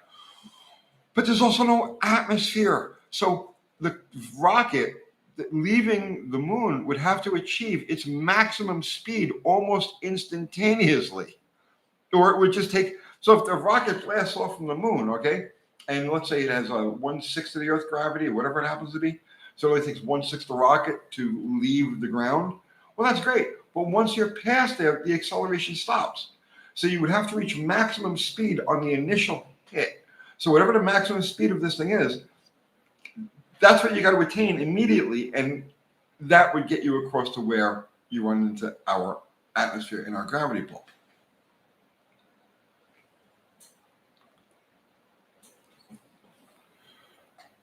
Okay. Travis Moore is saying ion rockets, but yeah, but they weren't using ion rockets. They were using now you're getting into like, you know, anti-gravity stuff, right? Which, okay, that's fine, right? But no, this was a conventional rocket, just like a big bottle rocket, okay? Except giant, right? Same principle, same concept. So Jimmy Luce is saying you're not understanding Newton's third law.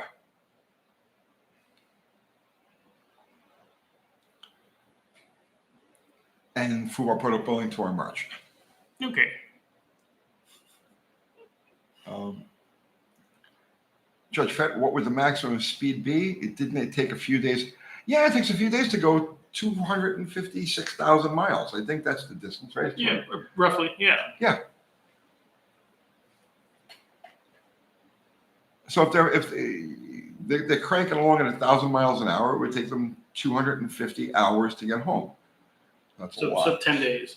10 days. And it didn't take that. So 3 days, which means that they had to be traveling at approximately 3,000 miles an hour, which means that they had to accelerate from 0 to 3,000. 0 to 3,000 miles an hour on the hit. Okay? No, just no.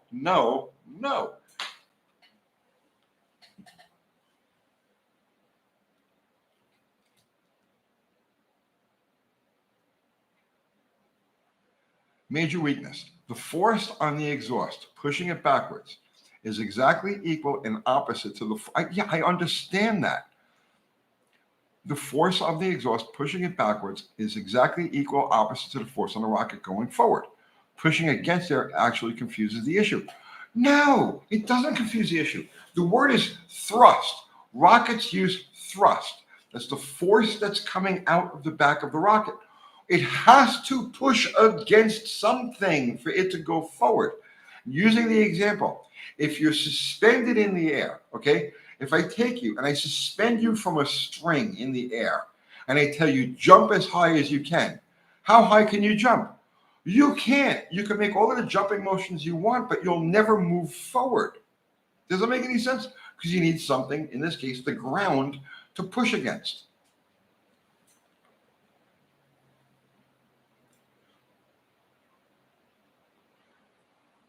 Rusty Dudell, space shuttle topped out at 17,000 miles an hour when the boosters get jettisoned. Yes, because it's still in the atmosphere. They use that last bit of acceleration to break free of the atmosphere, and then it's a free ride all the way around. Charlie is saying rockets work in space by using combustion exhaust gases. Geez, again, Charlie, pushing against what?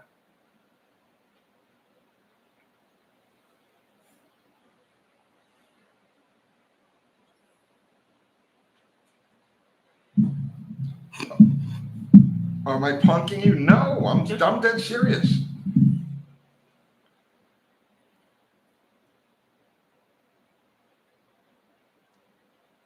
I'm just reading the comments. We didn't stroke out here. Right. He doesn't understand conservation of momentum. I do understand conservation of momentum, but that has nothing to do with acceleration. Zero to do with acceleration.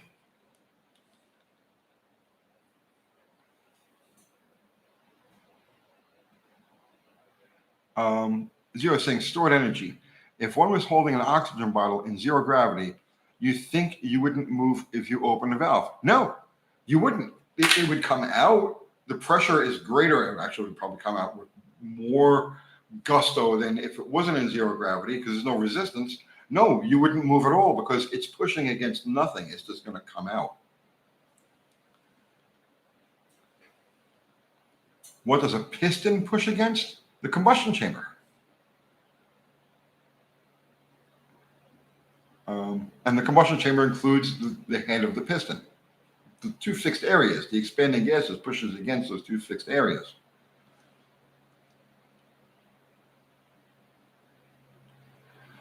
Chris Freemaster, if rockets need air to push against to move, why don't they slow down when they reach the outer atmosphere where the air is extremely thin?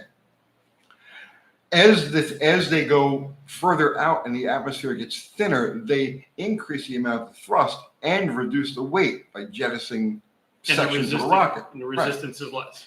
Right. Doesn't take as much energy to go fast. Exactly. And they're on an upward trajectory at that point. So if they time it correctly, and I guess it's a big part of it, right? You're getting a rocket to go into orbit or a satellite, anything to go into orbit. That'd probably be a big part of it. Your acceleration rate against the diminishing atmosphere to get you to where you broke free of gravity and now you're free to move. I want to know what the fuck about this.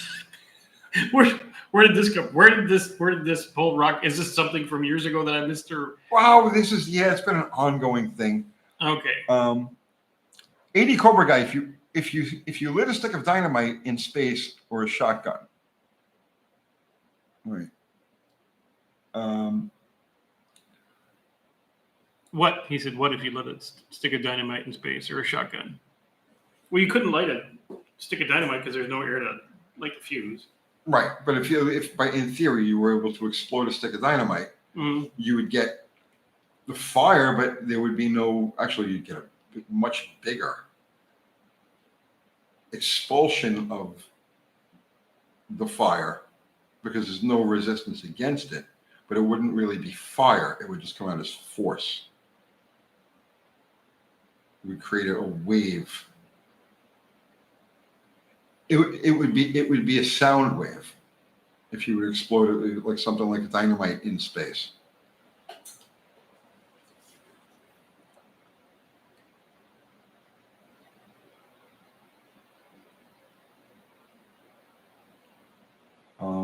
Grease Pelly Garage. He taped a lizard to a bottle rocket when he was a kid. Oh, that's horrible, man. I hope that haunts you every night when you're asleep. I hope you have a nightmare about that every night that you sleep for the rest of your life.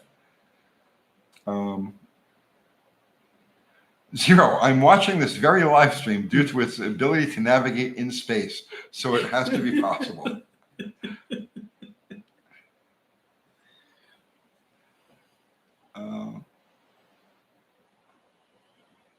Striker, thank you for the super chat. Oh, back to cars. Okay. My 90-foot Trans Am leaks fluid from every area, and I've ran it basically dry on accident. Would that normally mean rebuild time? I just keep adding it to it. If you could fill it back up when it's running, you don't need to rebuild it. Yeah, you'd have to drive it for a fairly long distance. It's slipping hard to burn up the clutches and stuff in there. So, yeah, I don't know. When you put fluid in it, does it shift normal? Because if it shifts normal, don't worry about it. Because, once you get low on fluid, it's just going to quit pushing. It's not going to, keep pushing and burn itself up. So. Zero saying, yeah. But Zero, it's a whole different thing, right? Radio waves, microwaves, well, all of these different waves, they don't apply. None of this applies. They're operating on an energetic field. Doesn't apply to this. This is mechanical.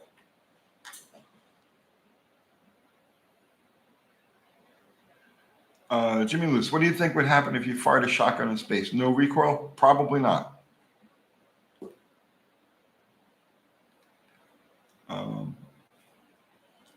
So here's the thing, okay?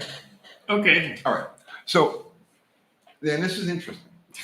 This is interesting. We're talking about conspiracy stuff. Yeah, we've gone deep, so let's go. All right.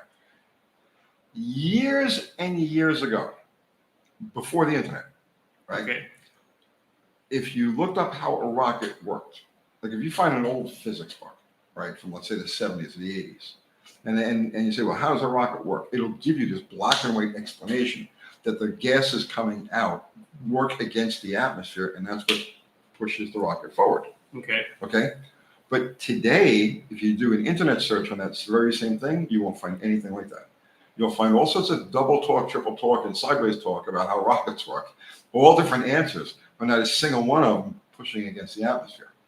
But like I said, you go back to when I was a kid, I was always a freak for how things worked. Mm-hmm. So I know for a fact that I remember this as being part of just a normal thing. How does a rocket work? How does a bottle rocket work? It pushes against the atmosphere. But in space, there's no atmosphere. So how does it accelerate away from the moon?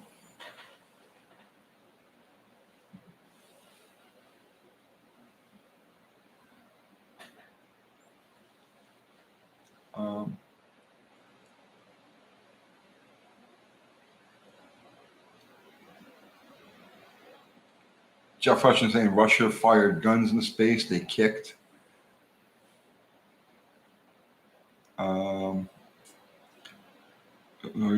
Ghost. Let's talk about. No, let's not talk about that. I like not being shadow banned. Alan Childeroff, the moon's gravity can be used to slingshot the returning rocket back towards the Earth. But no.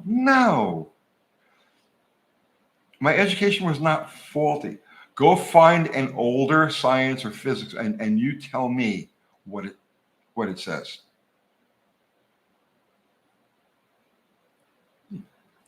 Lineage.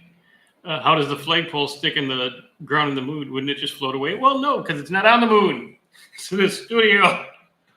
Well, no, the moon does have some gravitational pull, so even minor gravity would keep it in place. Yeah. That's not.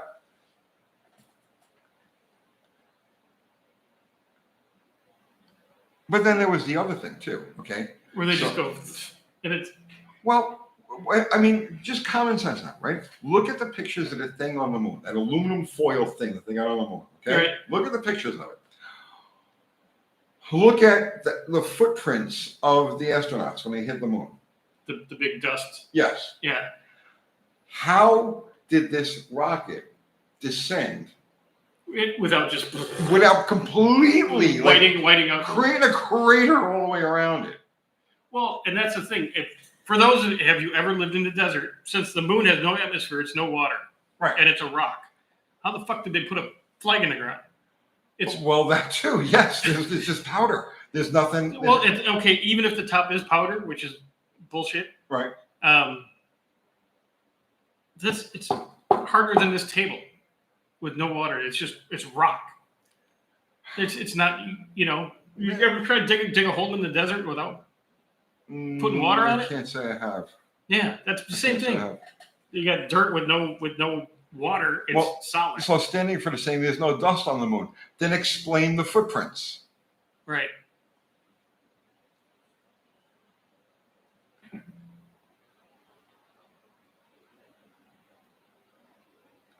WeFec, back to cars. Am I wrong in resurrecting a 1998 vehicle with a few $1,000s compared to how much modern used or? Bro, I have a bunch of late 90s XJs.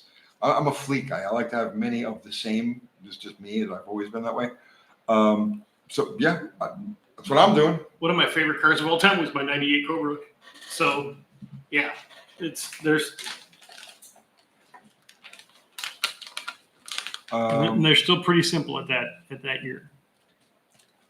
Bill Trader, how does the International Space Station maintain orbit or any satellite for that matter? The momentum, okay, so you've got this thing out and it's moving, okay?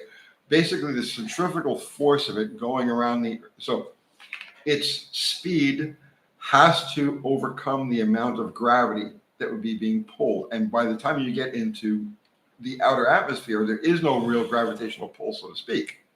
So once you're out there, you're rolling on momentum. You're orbiting the planet the same way the planet is orbiting the sun.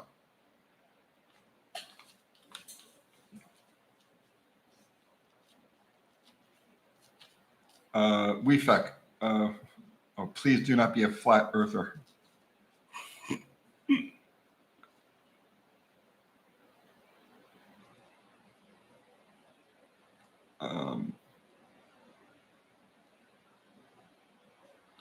As you were saying, it's like tiny pieces of coral, the moon's upper surface. Okay, I mean, I have no idea.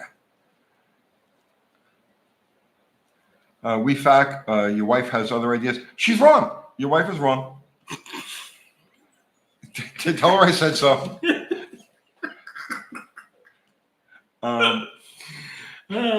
Striker. I feel like the mid-90s trucks peak are just enough tech, TBI, MPI, but still cheap and easy to work on until the trans leaks everywhere. Well, there's still a basic trans. It's not, what leaks on them? The front seal in the pan? Pull it down, put the seal in the pan gasket on it, and keep rolling. But thanks for the super chat. Oh, jeez. Tim Jefferson. Picture putting a firecracker in a can with one open end. It's the pressure against the closed end, not the pressure being released on the other end. No, you're wrong. The pressure is pushing against the closed end because it's pressing on the other side against the open end. What's at the open end? Atmosphere is at the other end, and that's what it's pushing against. Take that same can and have neither side open and set off a firecracker in it, and where does it go? It goes nowhere because both sides are equal.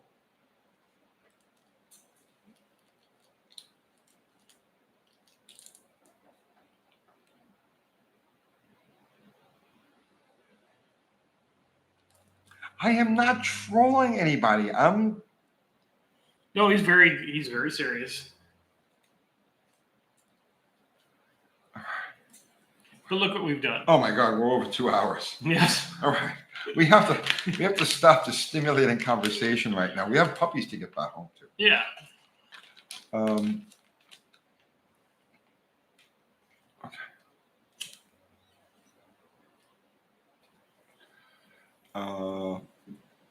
Let's see. Travis Morris, I strapped an Estes model rocket to a Tonka truck and watched it spin in the air. All right, guys. We're gonna wrap both these up. Yeah. Speak workers, you smoke. Oh God. All right. Well, yeah. Let me log off of here. I don't even know how to do it on this. Is that the button there? Well, good night, everybody on Dr. Art's channel. Good night. Goodbye. Thanks, everybody, for all the support and money and all that kind of good stuff. See you later. All right. So this was a fun night. Yeah. Look at you go. I mean, total watch time 36 hours. Oh, combined. Okay. Yeah. 450. Yeah. Yeah. That's pretty good. I'll take that. Tim Jefferson, sorry, I love you, but you're wrong on this one. That's why you can't verify the faulty lesson from your memory. No, bro. I'm telling you. All right. So we'll pick this up again. And I'm going to come up with some sort of demonstration to show my point. Dr. Art, is there anything you need to tell people? Video a day every day for about the next 10 days. He's on it. I'm on it. And then, like I said, we got the website's up. The T-shirts are on, the hats, all that kind of good stuff. The Big Richard T-shirts are cool. Everyone I said to them, they're all like, that's the coolest thing I ever did. I'm going to buy one. And a bunch of people did go buy one. So go buy one. Very nice. Yes. And it's, I even sent, to the pictures to people I used to work with, and they're like, oh, that's fantastic. I will purchase one. Okay. All right. So I have nothing to talk about, really. I'm just going to say thank you to our awesome mods. We had a full house tonight. Zero, Fubar, Mexican Spec, Ari. Guys, thank you so much. Everybody who contributed to Super Chat, thank you equally. Yeah. Bills. Thank you. Right? Bills, thank you. Yeah. Everybody who contributed with your presence and your conversation, we're eternally grateful for you guys because we couldn't do it without you. So thank you. And you'll be Monday night. Monday night, 7:00. 7 o'clock. Dr. Arts Live on will my be here. channel, and Right. yeah, it's a good time. And then the mystery purchase tomorrow. You gonna Yeah. or maybe Friday. I don't know. I gotta see what kind of mood I'm in tomorrow. I think I want to turn some wrenches tomorrow. I'm feeling. Okay, good. you're feeling it. My Yeah. back is a little bit better. Did my you see shoulder's it's better. going to be like in the 80s next week with like Yeah. lows in the 60s? It's like, Do you want to go to the track Friday? Jeep ready? Yeah. Oh, you did the tank and everything? No, I'm gonna do it tomorrow morning. Okay, yeah. All right. So yes, I thanked our mods. I thanked our viewers. I thanked everybody for the super chat. And